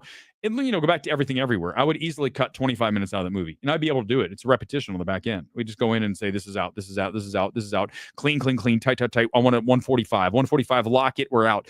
Moving on. This film's good. Now it's a best picture. Right? That's what I do. Everyone else can't do this. Do you understand? Not everybody can do what I'm doing. I'm tired of having this conversation. I have to say it all the time because you need to remember this shit. I'm better than these people. It's not a contest. This is not a contest. Not even close. Okay? Dude, not even close. Perry Nemiroff, who was there last night doing the Q&A. Why am I bringing that up? Well, isn't this interesting? I was at the Q&A. Can I ask you guys a question? Do you think you can go and be a Q&A person if you hammer movies? Everyone come in real quickly. If you think I can do that, you tell me. If you think, can I, as the guy I am, can I walk into a Q&A and do a Q&A with Sean Baker? Can I do a Q&A with Ridley Scott for Gladiator 2? Can I do a Q&A for Ari Aster for his next film? The answer is hell no. And that's the way I want it.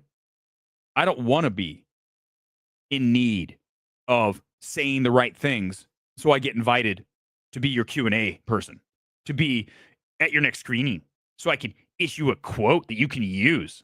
Fuck off. I'm not giving you shit. If I like your movie, I'll say it's good. I'm not here for your approval. Studios, give me a fucking break.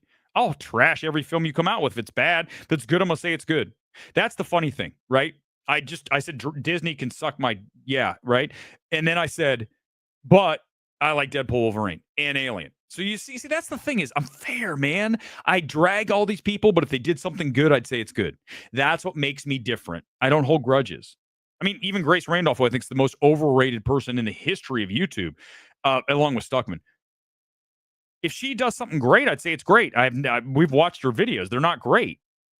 If I was watching my video, I'd say, this guy's pretty good. He's really opinionated, but at least he's strong. He's not milk toast, that's for sure. He's not Chris Stuckman.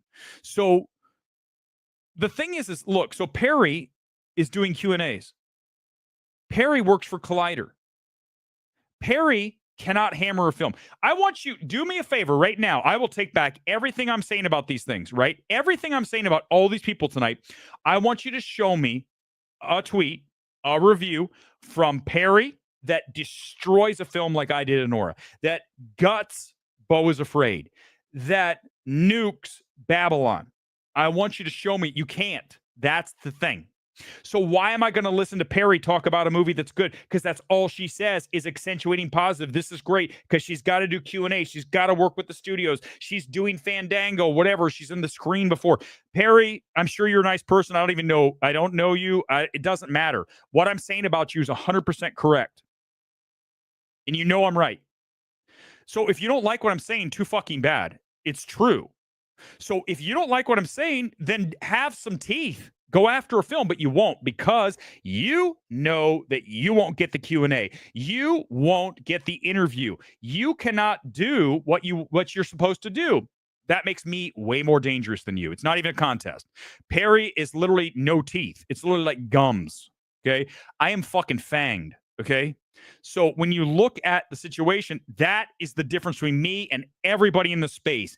Nobody goes as hard as me. No one, not one person. Okay. Because first of all, not only can they not do it, they don't have the talent to do it. I'm combining talent with guts. That's rare. Okay. That's very rare. And that's what I bring to the table, and no one can contend. It's not a competition. Certainly not Erick Davis. Look who's next there. I'm not going to read the tweets because I don't care what they say. I'm just telling you who's saying it. Erick Davis, Mr. I sell tickets at Fandango, the biggest shill on the fucking planet. Eric, if you don't like it, take off your Kangol hat and figure out how to grow hair. Oh, Jesus Christ, Weber. Why did you have to do that? I'm sorry. Erick Davis is a toxic garbage in this space. Literally. Well, yeah, exactly. Listen, but seriously, Erick Davis is a joke. He's a fucking joke. And you guys sit here and make fun. Everyone comes after me. Weber this, Weber that. Are you kidding me? I'm the fucking hero. Do you understand that shit? I'm the fucking hero. Why are you coming after me? You shouldn't be. You should be going, this guy, even if I don't agree with him, this guy is what we fucking need. We need these motherfuckers in the space. We need these people in life. We do not need people like Erick Davis. Literally shill boy. King fucking shill. No. I don't think so. Down the page, Jake Hamilton, Jake's Takes. Let me remind you what Jake does. Jake he works for Fox in Chicago. Jake does interviews with directors and actors all the time. That's all he does. Hey, they're at the Fox morning show. I used to do the morning show, right? So I was the morning anchor. Here's Jake. And Jake, who'd you talk to from The Monkey? I talked to Osgood Perkins, and he tells us it's really scary. Osgood's like, hey, yeah, man, I made the movie. That's what he does.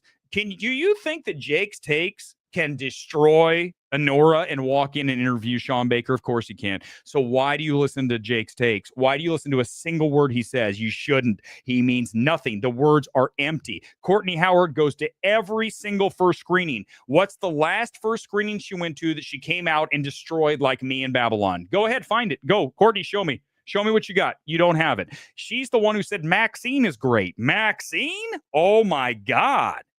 Like, there's no coming back from that.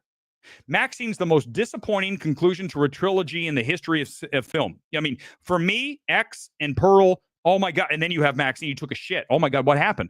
What just happened? What did you just do? Why do you have characters chasing each other around like goofy fucking hijinks on the Universal lot? What's happening at the end with Dad and the sacrifice and this weird Tarantino bullshit with the garbage looking Hollywood sign that looks like it's 3 feet tall? I'm telling you what, Ty West, I've told you guys before, Ty West went so far south on Maxine that I don't even care. His next film is like Beau's Afraid. It's not as bad as Beau's Afraid, but it's like, right, you have the stock and all of a sudden he's like, holy shit, what happened? Dude, what happened to him? He's all the way on the floor. The stock is at 0. What happened? Maxine. So if you're calling Maxine great, why are we listening? Why do you listen to these people? Why do they have even one like on these tweets? Serious to God, you guys need to do more of this. When someone says that, go in and say, oh, really? When's the last time you hammered a movie? Show me. Show me. Do that. Why don't you guys do that? Do that for me. I don't care if you give me a super chat. I don't care if you give me here's what I want you to do. I want you to go to these people when they do this shit and say, when's the last time you hammered a movie? Hey, Erick Davis, have him block you. He'll block you. When's the last time you destroyed a movie? When's the last time, Erick Davis? Hey, Eric, when's the last time? Oh, that's right. You haven't. Oh, I'm sorry. But Weber's the bad guy. I'm the bad guy. I'm the jerk. Because I play rough with films. Because I say things that aren't nice. I'm the bad guy. Whereas this fucking shill is okay. That's okay. You guys, oh, it's okay. Erick Davis is good. He's the good guy. Really? He's the fucking good guy? No, he's not. Anybody in this world who's constantly beating the drum of tribal one side or the other is not, I don't care. I have no interest in you. You need to be more interesting. Be interesting and be objective, okay? Do not be. These people are not interesting. None of these people. Perry's boring. Erick's boring. They're all boring. They're all boring people, and that's why they serve up this very garbagey stuff. I don't even know. I haven't seen the movie, and I know now I'm not going to see it early. I don't care, Neon. I don't want to see your movie till I see it at Burbank because I'm not going to be held together like some fucking marionette. You're not going to run me around like a marionette. You're going to say, no, I'm not. I'm not going to care. I don't want to go to a single another one of your events. I don't give a shit. You invited me to the Presence haunted house thing. I don't want to see it again. I would never want to sit through Presence again. So I appreciate the invite. I'm going to get taken off every list. Good. Because that way I can operate how I need to operate. I don't need your approval. I will never ask for your approval. And I will go as hard as I need to go whenever I choose to go because I don't have to worry about getting a star on here to talk about whatever the movie is. I don't have to worry about a director that's not going to talk to me because I just said he made the worst movie I've ever seen. Don't care. If we had a director who came on, I would ask questions that would be really crazy. And I wouldn't even care. And they could come after me and say, you play too hard. Like that's fair. I agree with you. Tarantino comes on, I would praise him. I don't have anything really negative to say about it. But if I had Sean Baker on, he would never come on. I wouldn't want him to come on. It'd be very awkward. Because I go, Sean, what are you trying to do with Honora? It does not work, like at all. I can't believe people like this movie. Do you think he's going to come on? Of course not. But that's why I don't do these Q&As, because they'd be like, you can't do this shit, Weber. Stop it. Stop it, Kuzma. Stop it. Sean Baker probably like, thank you for pointing out things he needs. He might, but I've played pretty rough with him. I'm not going to lie. I've played really, really, really, really rough with him. Okay, you guys ready? Trump gave special ambassador. I saw that, Robert. I don't know. I would be a hell of a special ambassador. I mean, seriously, if you let me be the ambassador of Hollywood for film critics for Trump, first, I would do it because I don't think Trump's the Antichrist. I'm not saying he's a hero either. Okay, I think everybody has shades of gray. How are they not? I have everybody, me. I mean, there's things I'm not, in general, I'm a positive person, not on here a lot, but in general, I don't try to go around the world and create mayhem, right? I'm not, shoplifting and doing all this terrible shit to the world. I know that's not that bad, but it does contribute to the deterioration of society that we're seeing. So I try to be a good person, but ultimately, when you look at what I bring to space, I think I would be great in that, man. I would be total. Let's talk to the studios. Hey, listen, I need these run times shorter. As Trump's ambassador, I would go in and say, we need to make this got to be shorter. Okay, you guys ready? Here it goes. I've got two things I'm going to show you, and then you guys are going to like lose your shit on me, and you're going to get angry. Because I'm going to do the dragon again tonight. You guys ready to do the dragon? We're already into this. I'm going to do the dragon because ultimately everything I've just said to you means nothing. Okay, just know that. Everything that's happened on the stream amounts to zero when I show you what really matters. Okay, that's all. Every time I do it, I have to do it because you guys will be like, just trust me. Just okay. Here we go, guys. This is what I have for you. You guys ready? This is, I promised you the lawsuit. I'm bringing you the lawsuit. Let me pull it up here. This is some shit. This is going to take a few minutes, so I don't know how much longer I'm going to be on here, but let me see here. Here we go. Get ready. This is it. This is the Blake Lively. Oh, guys, just, you have to trust me. This is going to get good. Okay. So I want to start by saying what you're seeing here from Blake Lively and Justin Baldoni is exhibit A in just let things go. In life, it's probably best that you just let things go, because if you decide to go nuclear, yeah, it's so funny that I'm saying this after literally what I said about the studios.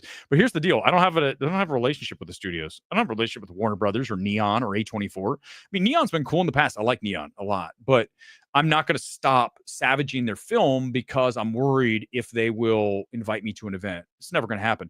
I would never go to the event either, because you got to understand, after what I've said about Sean Baker, do you think it's like fair for me to be in the space? No, I understand that. But in order for me to do the things I need to do, then that means I have to cut those things out of my life, right? So if you don't worry about getting invited to an event, then you're allowed to do whatever you want because you don't care if the email shows up. It doesn't matter. It doesn't even enter into what I care about. So listen, in life, it's best if you have an issue to really think about, should I go do this or not? Because typically the answer is no. Now, that's not to say there aren't times you say yes, but in this case, Blake Lively tonight, if she were watching the stream, would agree with me that she should have never served that lawsuit right before Christmas. In fact, the morning that that lawsuit was served to Justin Baldoni and it broke the press, everyone was talking about it. I said to myself, I was reading it in bed in the morning and I was like, what? It was like Christmas, right? Everyone's hanging out. And I go, what's happening? Why is she doing a lawsuit? I didn't even know anything that would happen from that point. But at that moment, my instincts told me this is a huge mistake. And trust me, get ready. Here we go. We're going into these dudes. This is some shit I'm about ready to get into. This is 179 pages. I'm not about to read all of it. I'm going to skip through and get down to where it gets really juicy. Okay. Now, there are two sides to every story.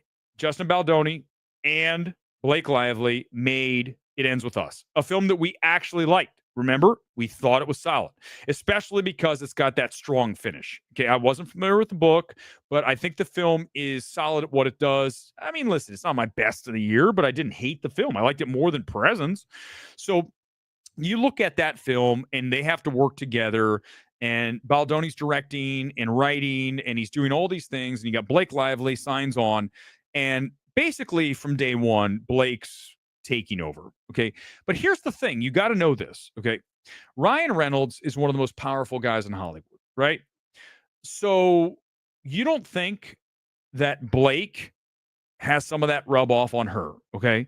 Now, Blake Lively's never had a particularly huge box office hit. What was that one she had a few years ago where she played like an assassin that did really badly? It opened like terrible. I didn't hate it. Remember that? It was like right before COVID.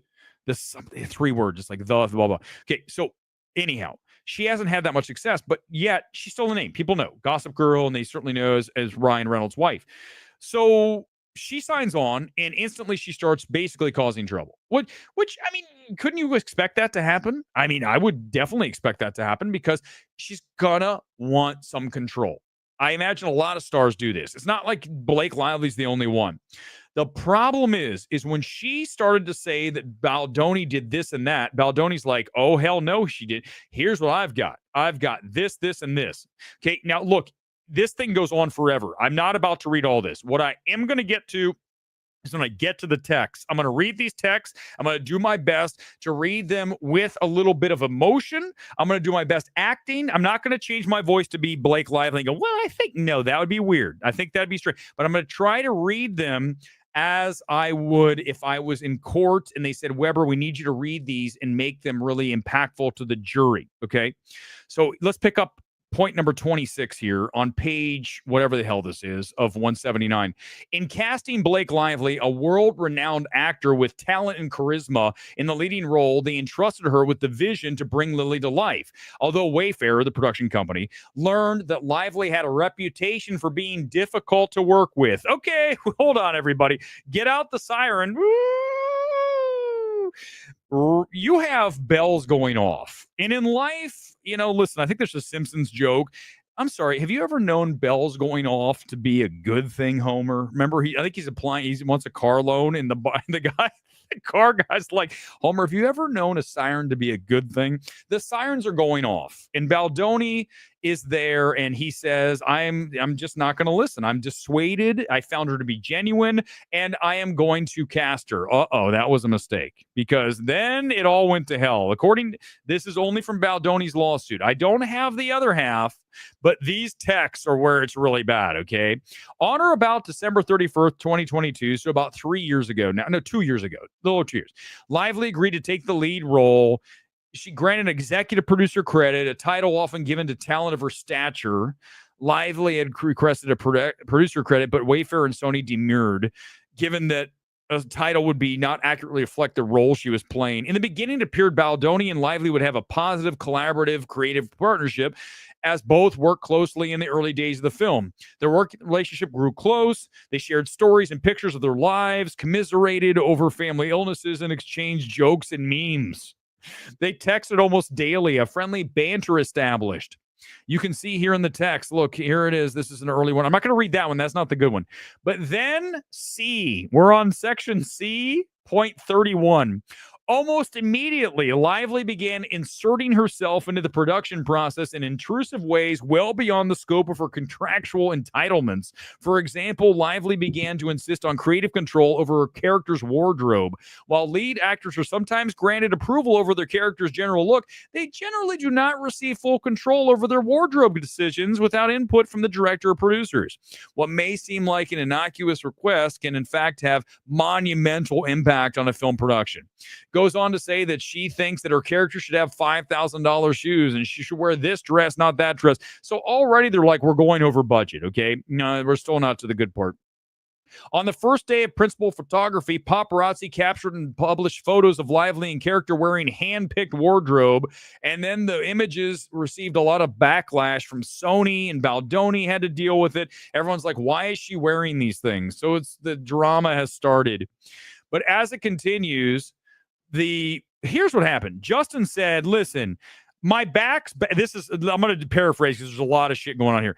Justin said, listen, I need to know how much Blake weighs because I've got to pick her up. There's the scene where I twirl her and my back's fucked. And okay, I understand you don't really ever want to ask how much a woman weighs. And I guess Ryan Reynolds was pissed. He called him into the room and said, listen, motherfucker, don't ask me how much my wife weighs. Don't ask her.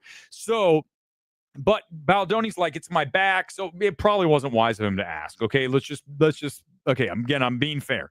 Probably shouldn't have asked that question. He should have just said, I can handle it. My back's bad, but I'm going to get through this because I'm the director and I've got to make this scene work. But he didn't, and that was probably not a good thing. But here's where we get to the texts that are bad, okay? This is where it gets interesting. Here come the text, page 23 of 179. Now, this is talking about she rewrote, apparently, the rooftop scene. If you've seen the movie, that was rewritten by her and apparently Ryan Reynolds. And Ryan Reynolds did not have a producer credit, which is a problem because if you write it, you got to get one, essentially. If you send me the FedEx, I'll work and I can steal moments. This is Blake. And of course, send them to Christy. I assume that's her assistant. We can all be on the same team with the same goal. Great. Also was working on the rooftop scene today. I really love what you did. She gave him a version, right? It really does help a lot. Makes things much more fun and interesting, and I would have felt that way without Ryan and Taylor. Remember, she's already dropped. Get ready. She's dropping the fact that Ryan Reynolds and Taylor Swift are her dragons. Okay, just wait. That's coming up. You really are a talent across the board. Really excited and grateful to do this together. So Justin's being pretty cool, right? He's because, okay, we've all been in this situation.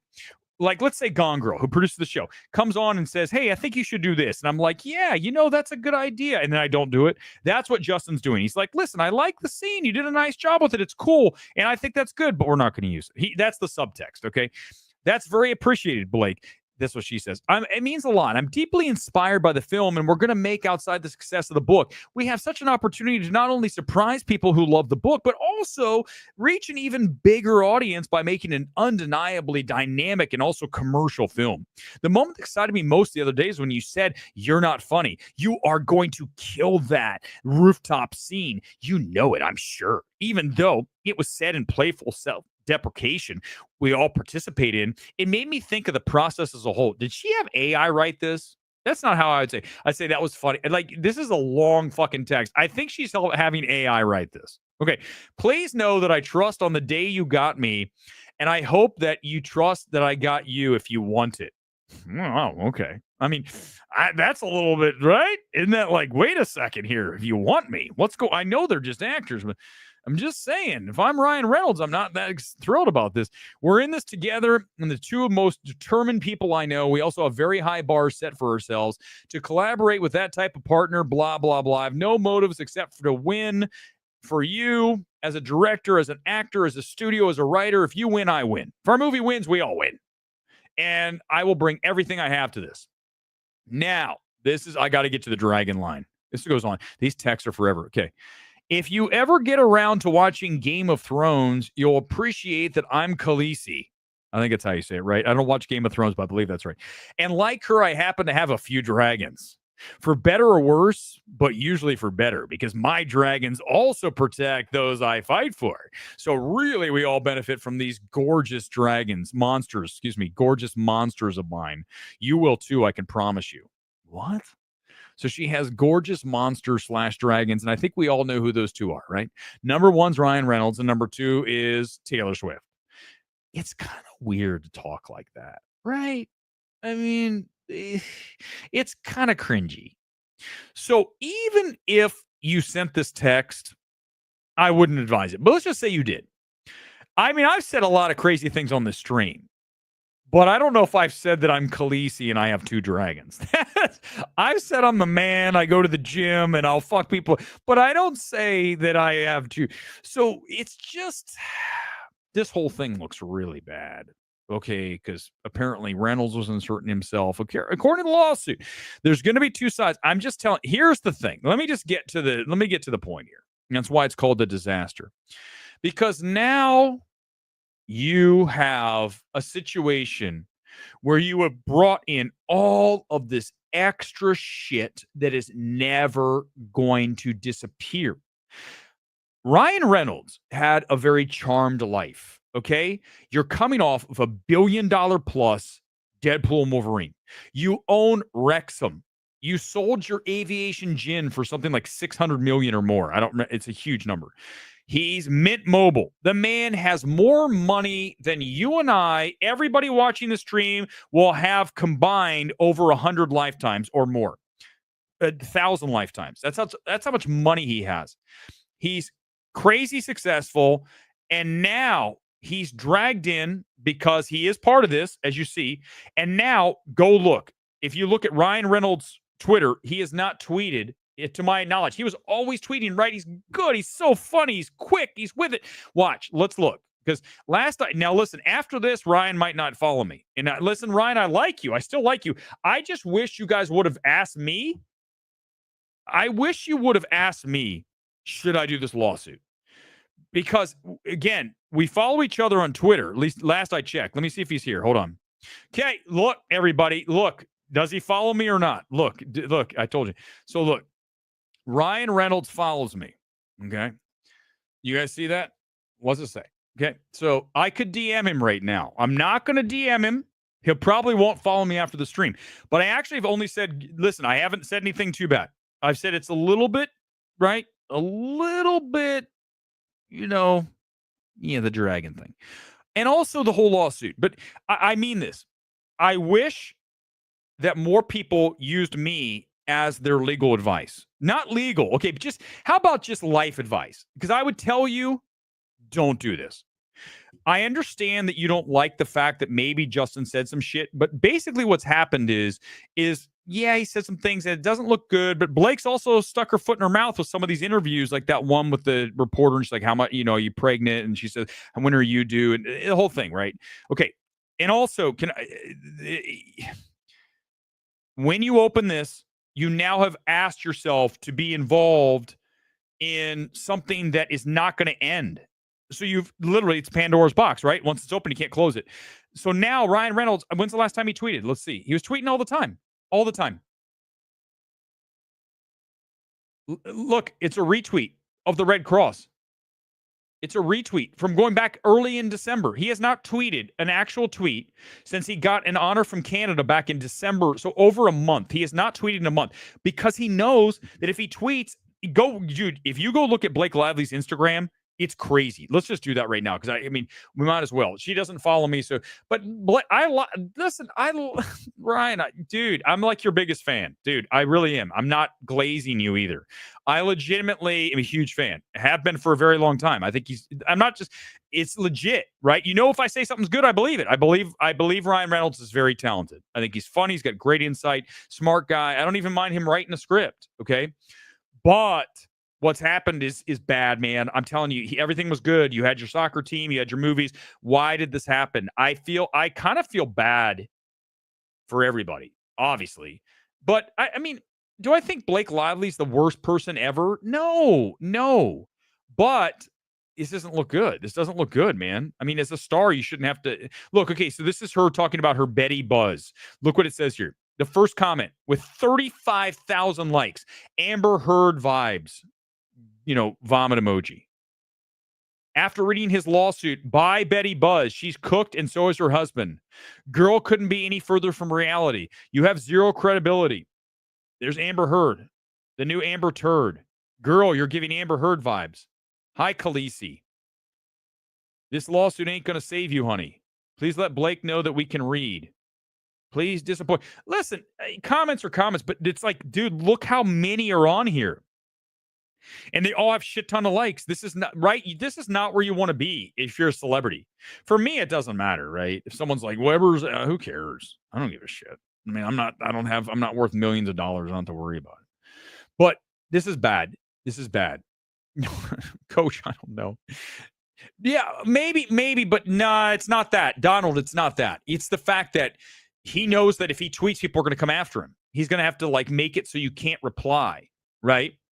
So it's bad, man. It's really bad. Is it time for the? Yeah, you know what? That's enough. We'll dive back into the lawsuit another time because there's so many pages. We'll get back to it next week. We'll do a weekly installment, the Blake Lively disaster, because it's a disaster for her, 100%. At least I'm being honest. Okay, let's finish it up with MMT Gets Freaky tonight. We'll go to 2 hours. You guys ready for some crazy shit? Get ready. If you've never watched this is what we do better than anybody else. This is where you go, what's happening with this shit? All right, guys. Welcome to MMT Gets Freaky. I feel like I should change the lighting. Give me 1 second to change the lighting in the back. Let me turn off the light, one of the lights. Hold on for a second. It'll make it darker, and maybe it'll make it a little more ominous. Give me 1 second. It's a little darker. Okay, at least we changed a little the background. Okay. So I have shown you before many weird things on this planet, right? What I'm about to show you is another thing that you're probably not going to be able to unsee. So if you'd like to leave now, it's your call, okay? But I want you to know that once you see this is your warning, okay? So if anyone watches and gets angry, what you're about ready to watch, once I show it to you, you cannot unsee it. So if you want to leave, you can. If you want to stay in and have your mind blown, stay for another minute. Okay? Here we go, everybody. We're going to start. Let's just go where we left off last time and go all the way down. Remember, we're going to go north. We're going to go down to South America, Argentina. Okay. And everybody who's here before, what are we looking at? Anybody want to tell me? What are we going to see right now? Yes, Nomus, get ready. Okay. We're going down to Argentina. Everything's cool, right? Nice. Okay. Oh shit. As soon as I see it, my heart, listen, let me tell you, it's a total, Jason, 100% mess. Not as big of a mess as we're going to be if this thing comes back. But when I see this every time now, my heart goes, fuck me. Oh my God. Like, are you kidding me? I'm going to twist the earth. I'm going to show the new thing's coming up. What do you see right there, everybody? What do you see?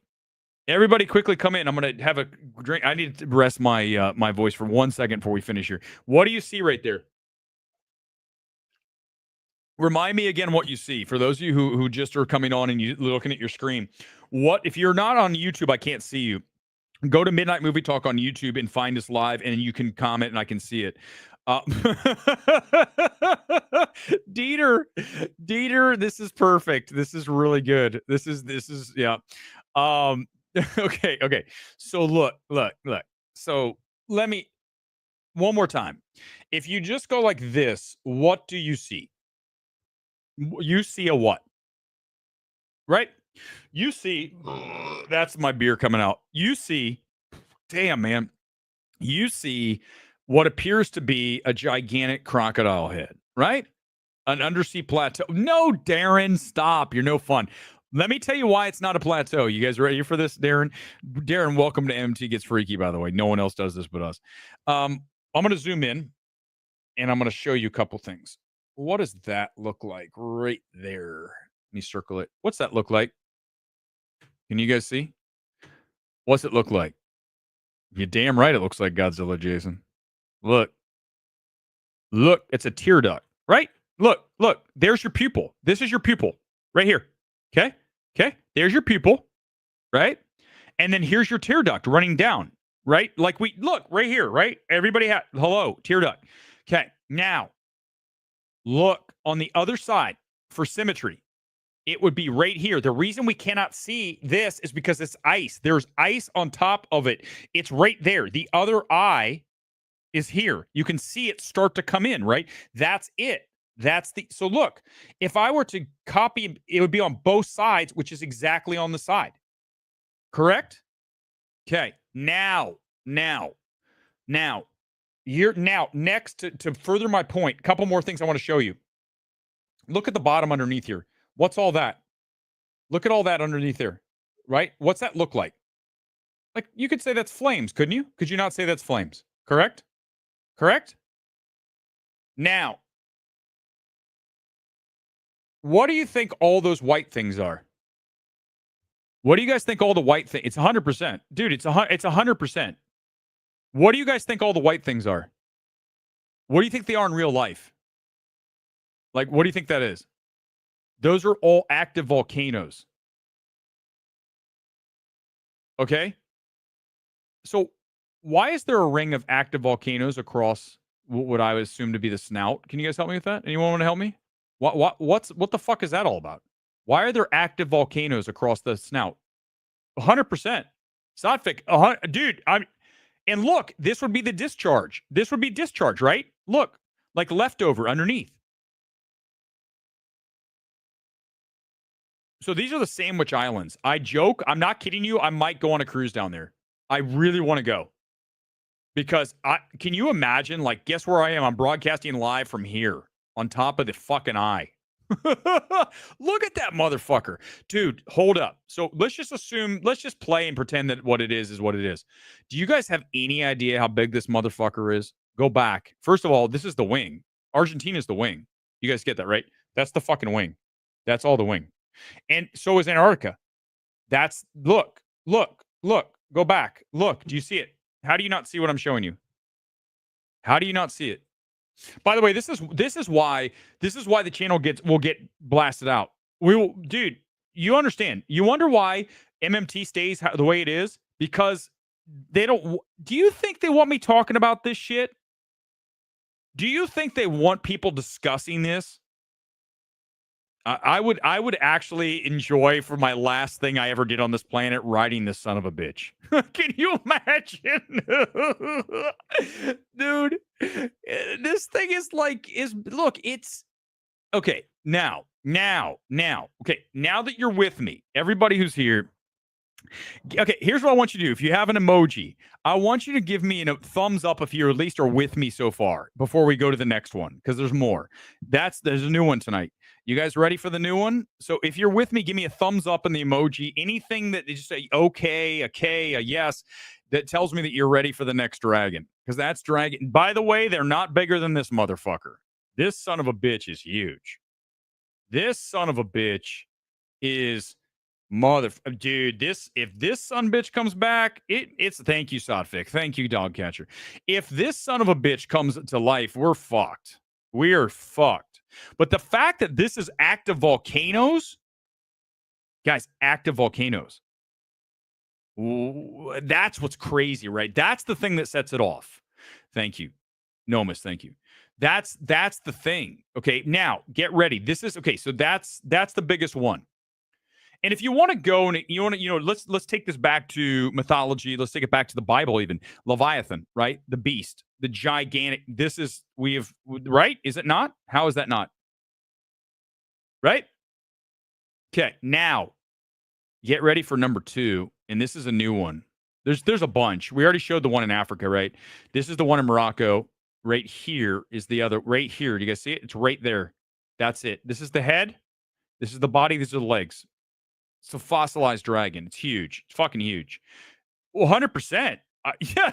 Stop. This is good. That is fucking gold. That's a gold comment. Okay, so that's dragon number 2. Get ready for. Okay, there's also dragon number 3. I haven't shown you, and I got 4 tonight. I got 4 for you tonight. Here comes 3. 3 is gonna fuck you guys up bad, but 4 is also going to. You ready? Okay. 3 is here. Do you guys see right here? Do you see how it goes Alaska? The tail is the end. The head is here. The head is where I am right now. I'm broadcasting from the head. And if you watch Mud Fossil, he calls this Scorpzilla. He calls this thing Scorpzilla. It's a giant dinosaur scorpion thing because it has a. Do you see this? There's your stinger. Are you with me or not on this, guys? Yes or no? 100%. 100%. Jerk. No, this is. Thank you, Steve. No, I'm not kidding you guys. Once you see this shit, you start to go. That's why I say all this Trump shit doesn't fucking matter. The shit that's out there that I believe to be real. Okay, watch. So this whole thing, do you see how the tail? So imagine a raptor. This is a raptor. This entire thing is a raptor. Do you guys see this? That's a raptor, a gigantic fucking raptor. Now, hear me out. As I go in, this is the eyeball right here. Do you guys see the eyeball? That is the fucking eyeball. Yes or no? I am doing things tonight that no one's ever done. I am doing things tonight on this stream that Joe Rogan has not done. I am doing things on this stream that who's another big podcaster? I don't know. Certainly Stuckman hasn't done. Gore hasn't done. None of the Nerdrotic hasn't done. No one has done this. Nobody. Because we are the champions. Play Queen, because we are the fucking champions. Nobody does it. That's the fucking eye. Do you not see that? Let me roll out again for you. That is the eye. Watch. Do you see it now? Do you see what I'm talking about now when I say that's the eye? Yes or no? Yes or no? Yes or no? Do you see the eye? One more time. Eyeball. Eyeball. Eyeball. That's your eyeball. This is a mountain. Let's see if I can get the layers. Give me 1 second. This is, let's see what that's called. This is Sutter Buttes. Sutter Buttes. There it is. That's the eyeball. I can go there. I should go. I'll do a live stream from the eyeball. So watch. Here we go. That's the eyeball. Roll out. I'm in LA. LA in the desert is all part of the shit that spit out. Okay. Now watch. Go back. And there's now here's the thing that Roger on Mud Fossil talks about. Mount St. Helens is right in here. He says it's like an ass. He says literally it's got like poop coming out. It's like biology. That's the thing is Roger at Mud Fossil, you guys should check it out. Mud Fossil University, just how it sounds. MUDFOSSIL. He is so good. And he's not just saying it looks like, he's saying the biology is there. He's saying, I'll bet you if Roger would say, if I go directly to the eye right here, if I climbed up this mountain and went in, he said there's things that are biology eyeball. Listen, Kaiju's real. No, listen. The thing is no, Hollywood won't want to do this. Hollywood doesn't. I'm already doing things that are. This is not acceptable. What I'm doing. This is totally unacceptable to talk about this shit. But it's right there. Do you guys see it? It's right there. That's this entire thing. Again, Roger calls it Scorpzilla. What do you think this thing is? What the fuck is that? What do you think that is underneath the ocean? It's a giant stinger. That's why he calls it Scorpzilla. Look, the Alaskan islands are all a giant stinger. In fact, you could even drag it across here. There's probably more. Do you see all this shit? This is that. You wonder where Godzilla came from. You wonder where the idea came from. You damn right, you're looking at it right now. It's right in front of you. I live in Scorpzilla's mouth. We're right here. This is all here, the valley. That's his eye. One more time, and I'm going to show you the next one. That's the eye. Is that, tell me, yes or no, does that not look like a fucking eyeball if it was like fossilized? I'll go look in a second, Mount Fillmore. Okay, get ready. This is going to be the last. Well, we'll go to Greenland in a minute. Let me roll back. Okay, get ready. The entire East Coast. Oh, God, are you guys ready for this shit? I don't know if I want to show it to you, but should I? Yeah, who cares? Yeah, really, I should. No, because they'd watch the stream. Okay, get ready. Here comes one. You guys ready to have your minds blown? Hold up, everybody. We're gonna stop here. I'm not in the spot I want to be. I'm just gonna everyone take a pause and take a deep breath. Thank you, Johnny. That's so true. Is this not? This is the strangest channel that anyone. You could never like AI could not create this channel. Right? AI could not do it. They'd be like, dude, this is not possible. AI be like, this isn't real. What you're watching, like, this can't be real. Get ready for the last one. I'm holding because I want to show it to you. I'm going to zoom out and I want to see if you see it. Give me 1 second. Okay. All right. Give me 1 second. Do you see it? Do you see what I'm looking at right here? Yes or no? Yes or no? Do you see what I'm looking at right there? Do you guys see it? Imagine like a cave drawing. Like, okay, Do you or do you not see what is there? Oh, I got the wrong. By the way, I've had the wrong like scroll the entire time I'm talking about this. This is the one I wanted to have up. Do you see it or not? Yes or no? What do you see? Come into the comments. It's me by myself right now. Okay. Okay. Yeah. Let me when I show you what I'm talking about, let me zoom in. Okay. So I'm going to zoom out. First of all, this is the head. The eye is right in here. This is the eye, right in here. Okay. Now let me zoom out. Do you see it? This one's not. This one's more like almost faded into the landscape. Do you see the snout? It almost looks like a crocodile, right? A dragon. Look here. See this? Look, come down the nose. Can you see my cursor?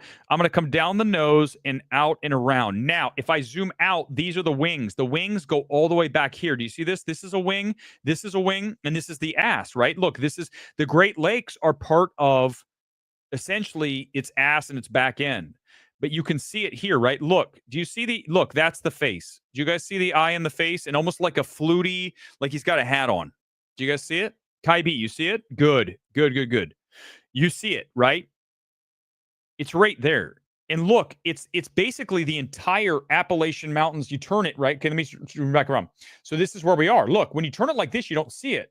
You say there's Mississippi, there's Ohio. So I lived in Ohio. I lived in the dragon's ass. That's where I lived, right here. I've gone from Scorpzilla. I moved from this is, let's call, I don't know what this guy is. I think Roger said that's Quetzalcoatl, right? The old Indian legend. But look, I lived in Quetzalcoatl's ass, which is Ohio. And then I moved to Scorpzilla's mouth, is how my life has gone. To give you some idea of the success level I've had, I've moved to Scorpzilla's mouth from Quetzalcoatl's ass. Do you see it? Look, it's right there. It's right there in front of you. It's a gigantic dragon. The 2Ps, it's right there. Everybody tell 2Ps it's right in front of him. He doesn't see it. It's not my fault he doesn't see it. The cranial shield is something like that, right? Let me see if I can, hold on. Let me see if I can add layers. Okay, here we go. Okay, so this is Memphis is here, Jonesboro, Arkansas. The eyeball is somewhere. Let me see if we can zoom in and see where the eyeball is right in here. Does anybody live here? Gillett, DeWitt. Look, it's a river, which would make sense. The eyeball, right? Look, it's all okay. So look, as I move back out, this would be Natchez is like the mouth, and then look, he's spitting shit out into the Gulf. So yeah, look, I mean, I lived in Columbus, which is actually, it was almost in Quetzalcoatl's ass, right over here, right on the side. Maybe near Quetzalcoatl's dick. Or was Quetzalcoatl a woman? Quetzalcoatl's vagina. I don't know, but I live somewhere in that area, somewhere in the reproductive organs of Quetzalcoatl. Arkansas River. I mean, yeah, exactly right. Right through there. Do you guys see it? Yes or no? That's it. 2Ps in a pod's like, what's Weber doing? Tell me that's not. You see it. It's right in front of you. It's a fucking dragon. It's gigantic. It's the entire East Coast. So basically what I'm telling you is that the majority of our continents are old fucking dragons and crazy fucking creatures. Look, that's Scorpzilla. That is Quetzalcoatl there in the middle. And then we go over to Africa for the other motherfucker who's hanging out there. Remember? He's over here. This is the other dragon right here. There he is. See him? Mouth open. There's the mouth. There's the mouth, right? You see it? There's the mouth. And then there's the throat. That's the throat going back. I don't want to do 3D. Go back. Hold on. Let me get rid of the tilt. Okay. And then look, let me zoom out. And then you can see there it is right there. That's his legs and all that mouth. Okay. But the biggest one, forget all this. The one that we need to be worried about, forget all the other ones. The other ones don't really matter. The one that matters the most, hold on, let me make it bigger so you can see it. The one that scares me the most and the one we should probably be paying attention to is this motherfucker right here. This son of a bitch better not come back around, because if he comes back around, we're screwed. Like, I mean, here's how it's going to go. If this motherfucker comes back, you're going to step out in the morning and just look up in the sky and all you're going to see is like smog. You're just going to see nothing. You're like, holy shit, what is that? I can't see anything but this gigantic, crazy thing that's moving across the sky. You'll know this son of a bitch came back to life. Um, no, the thing is like, right? Like, I understand what I'm showing you is insane, and I get that you guys are like, I don't know if I can handle this. Totally fine. It's not, I'm not suggesting that what I'm telling you is not insane. But what I'm also telling you is once I show it to you, you see it. And you can't argue that what I'm saying is not in front of you. I can't prove it. But Roger at Mud Fossil is very good at talking about biology. And his whole theory is essentially everything that we live on is biology. Bodies, skin, dead, like huge. So here's your next question. And I'll try to answer this one. This is crazy. So here's the thing, Mount Fillmore. If we are to believe that what we're looking at is a thing that we're talking about, what I need you to do is to imagine instead of the round Earth, I need you to imagine more of an expansive, you can call it doesn't have to necessarily be flat, but a bigger version of a map. And let me show you. Hold on. I've never really tried to do this. Let me see if I can do it so you can see this. Okay. So here we go. Let me pop this in. So, okay. What I want you to think about is this. This will help you at least try to conceptualize what I'm getting at. Okay. So imagine instead of the globe or whatever it is that you want to imagine that the earth is a piece of graph paper that you see right here, right? Okay. And where we live is 4 of these, maybe 5, maybe 6, maybe 10. Maybe it's entire corner. But it's only this corner. You're not allowed to go into this quadrant, this quadrant, this quadrant. Okay? If you think of it more of what we live on is much larger than we've been told, then these creatures make sense. Otherwise, you would have to go further and say, if we stick with the globe model, which is fine if you want to. I'm just saying if you want to. I don't know for sure on this. I can't say. But let's say we have the globe model. Then you'd have to assume that the creatures you see came from outer space because they couldn't live here. It's too big. So they would have lived out there and then made their way here when whoever killed them. If you go back to the Zeus, you go back to all of the mythology, right? That's what you have to go with. So I think that's where you have to take your mind to a different level, because if you try to constrain it to it has to be what we know, then you're never going to be able to go to where you need to go. So that's the key, is can you allow yourself and your mind to at least entertain the idea that what I'm saying could be accurate? And if you can, then you'll get to where I'm asking you to go. If you can't, then listen, is it alive? I don't know. I mean, here's the theory that people say. First of all, I do believe if you look at every culture in the world, certainly the Chinese, you talk about dragons, right? Every culture has dragons. Okay, you look at the Chinese animals, right? The calendar of all the animals. We just had the year of the dragon.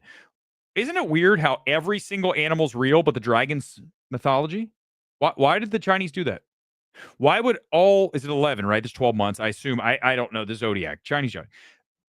Why would there be one that's a fake animal? So here's my theory. I think that dragons were real and dinosaurs weren't. Or maybe dinosaurs were and I do believe dragons were real. 100%. 100% at this point. After looking at what I've looked at, watching Roger, I 100% believe that dragons are real. Like not even 99.8, 100%. I believe we're looking at these things. 100%. Do you think that they would ever tell you that? Why would the authorities ever tell you that? Why would an authority ever tell you that that's what we live on? Do you know how that messes up everything? That changes history. That changes everything you've been told. You were told that the continents were created through the Big Bang and all the shit, right? We've heard all that shit. What if it's not the case, and what I'm presenting to you is these dragons fucking died and we live on their bodies? Then I'm sorry, every history book needs to be rewritten. Everything you've been told is bullshit. But here's how I got here. And this is why you guys have to understand. This is what makes, by the way, I can still do all the evaluations. I'm able to do both things. I know that sounds crazy. I also did the breaking news of the fires, and anyone who watched knows I was pretty fucking good at that. Here's the reality, is that you have to be able to open your mind up to new opportunities and to allow yourself to go places that you would never. And then once you do, It's like the magic eye. I've talked about this all the time. The magic eye is the book, right? You stare at, and all of a sudden it goes pops and you see it, right? How many times when you were a kid, you got that book and you're like, I don't see it. And then all of a sudden you like do that thing with and you're like, oh, it's magic. You can see inside 3D. That's what we're doing. We are literally all of a sudden, once you see what I'm showing you, there's no going back. You can't see it another way. You can at least keep the other theory there, and I can keep my theory. You cannot deny the theory because it's here. It's in front of you. You cannot argue that what I'm saying, all of this looks, especially when you throw in Roger from Mud Fossil. Go watch some of his videos. He talks about the biology. I'm not a biology guy. I told you guys, I'm an evaluator. I'm a dragon hunter. I am not a biology guy. So ultimately, I should just call it the Dragon Hunter. If I started the Dragon Hunter channel, would you guys watch? My God, dude, the authorities would shut me down. They'd be like, listen, MMT, I can kind of hide this shit because they're like, oh, it's a movie show. They're like, wait a second. He's talking about the fucking dragon. He's talking about Leviathan. He can't do that. We don't care about the studios. He can make fun of Sean Baker all you want. He's talking about Leviathan. That's not, we can't have that. He can make fun of he can make Ari Aster and he can drag Damien Chazelle, but he better not talk about Leviathan. That's where we're at. You guys understand? No, this is too far. Stop it. But there's I think the LA fires were arson. The LA fires were definitely arson.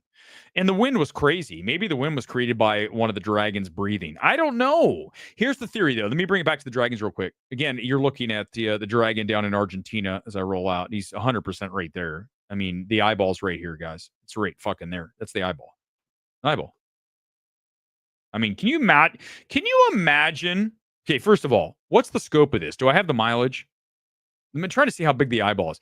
Do you have any idea if you saw this thing come to life, how big it would be? Dude, it's bigger than the United States. It's bigger than the whole East Coast.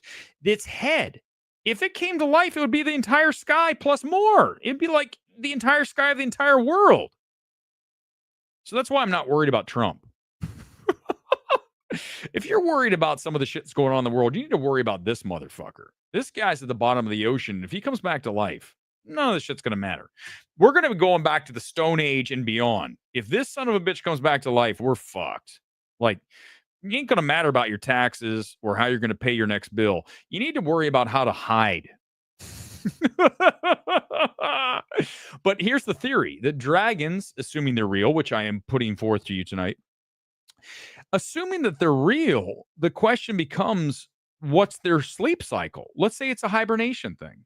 Let's say maybe that they're not dead. I don't know, right? We've seen that in plenty of monster movies, right? Where Godzilla awakens from the nuclear blast. So I'm just telling you, dude, how often have you heard that they show you in all these movies? So they're showing you Godzilla. They're showing you Ghidra. They're showing you this shit. And when I was a kid, here, let me just be, okay. So how was I able to get to this point tonight?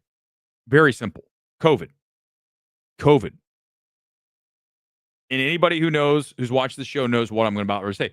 Once COVID was exposed, once that whole thing went down, and I knew from day one, you got to know. I asked my mom, I talked to my mom, asked Gore and I talked.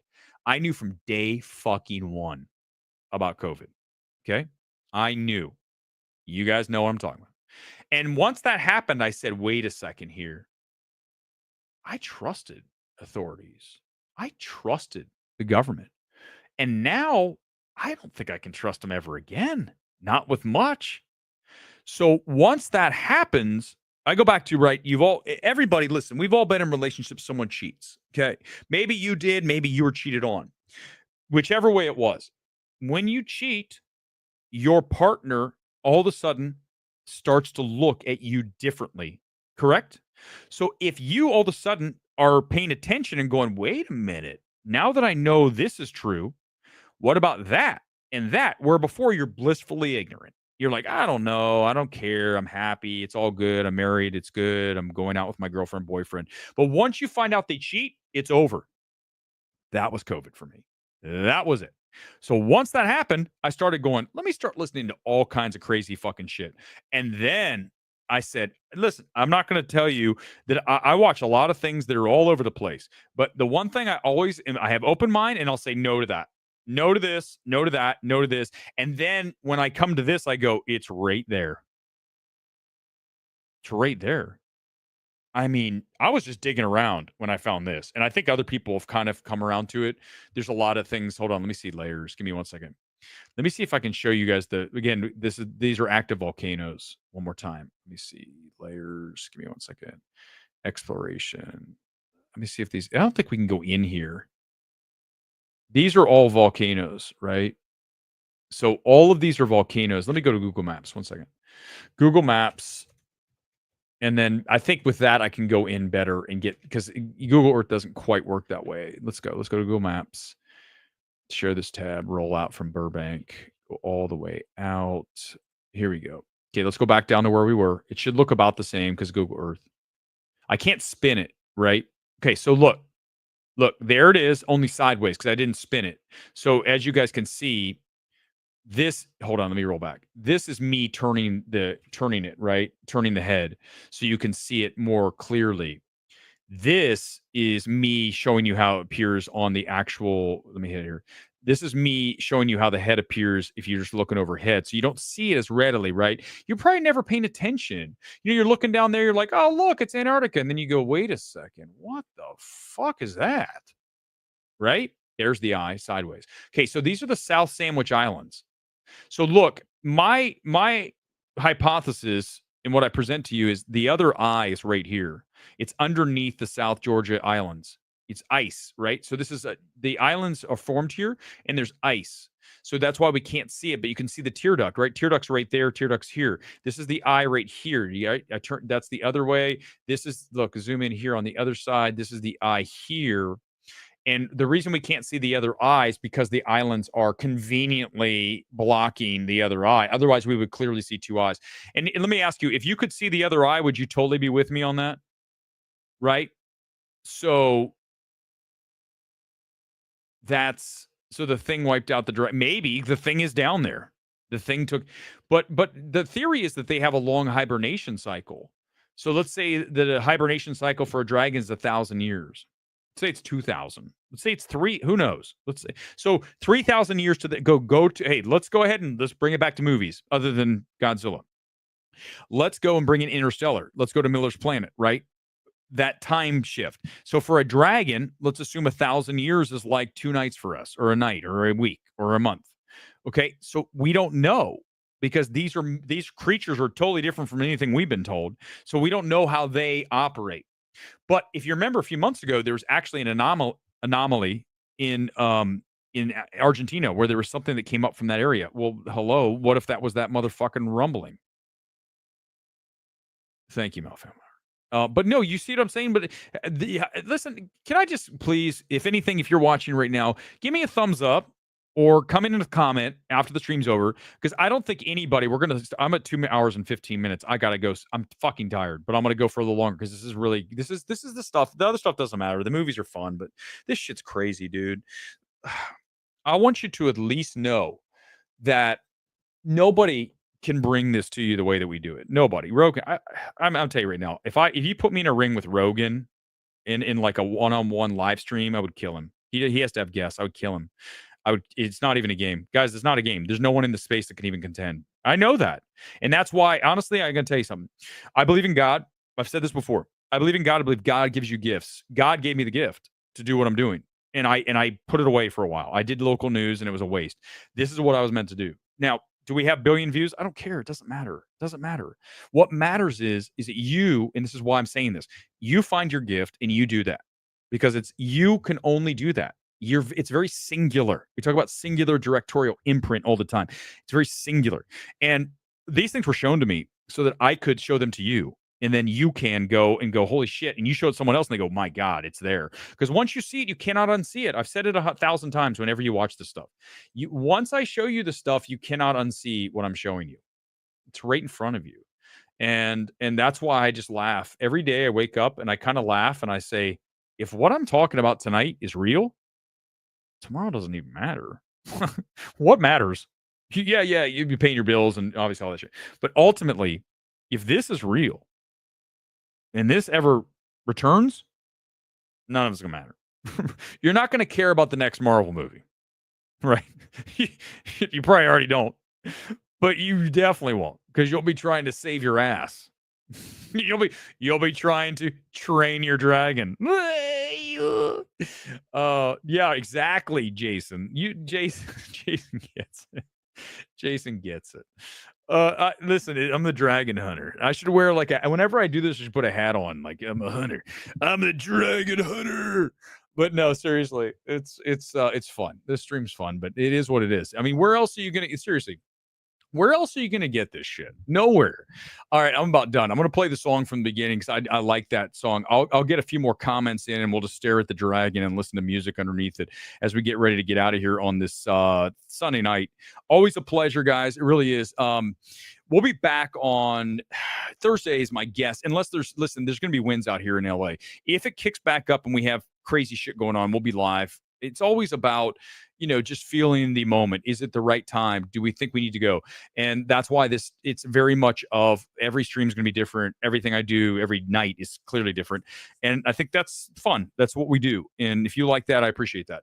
Let's look at the dragon and play our song from tonight. And we'll listen to some club music. And we'll check out Leviathan, that if he comes back to life, we're all fucked. I'll play some comments on the way out of here tonight. Thanks for being here as always. Always a pleasure. Always fun. Thanks for being here on MMC. Let me hit stop. Hold on. Let me hit it again. You guys ready? Here we go. Start from the beginning. Hell yeah. This track slaps. I was telling you, I was in the gym and I was doing my legs. I know I work out. You guys are like, I do work out legs. And I heard this and I go, let's fucking go.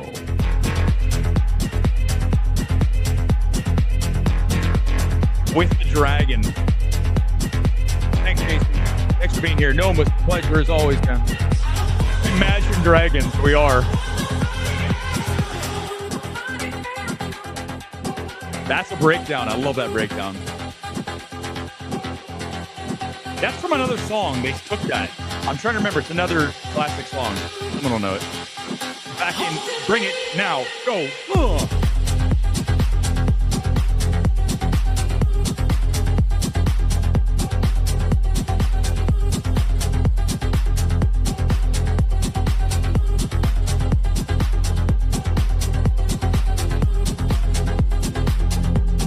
Rain of Fire. Hell yeah. Rain of Fire rocks. I might watch that again tonight after the stream. Stay up and watch it. Rain of Fire is a documentary, everybody.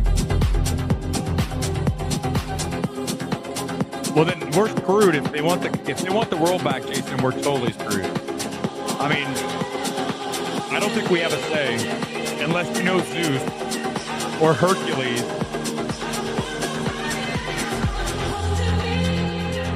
Breakdown.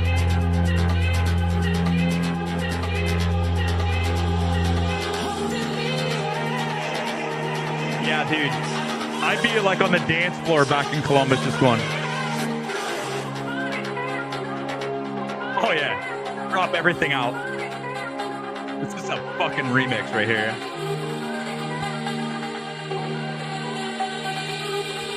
Here's the name of it at the bottom of the screen. Oh, extended breakdown. Extended breakdown.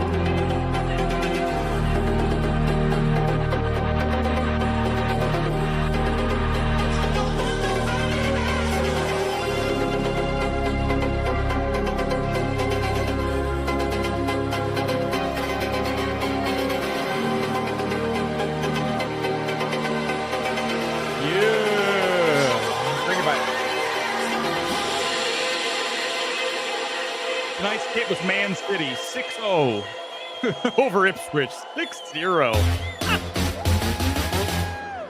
I mean, I had to wear Man City, right? Yeah. Thanks for being here, guys. MMP out live. This is Angels. We'll see you back here next time. Peace out. Stay safe from the dragons.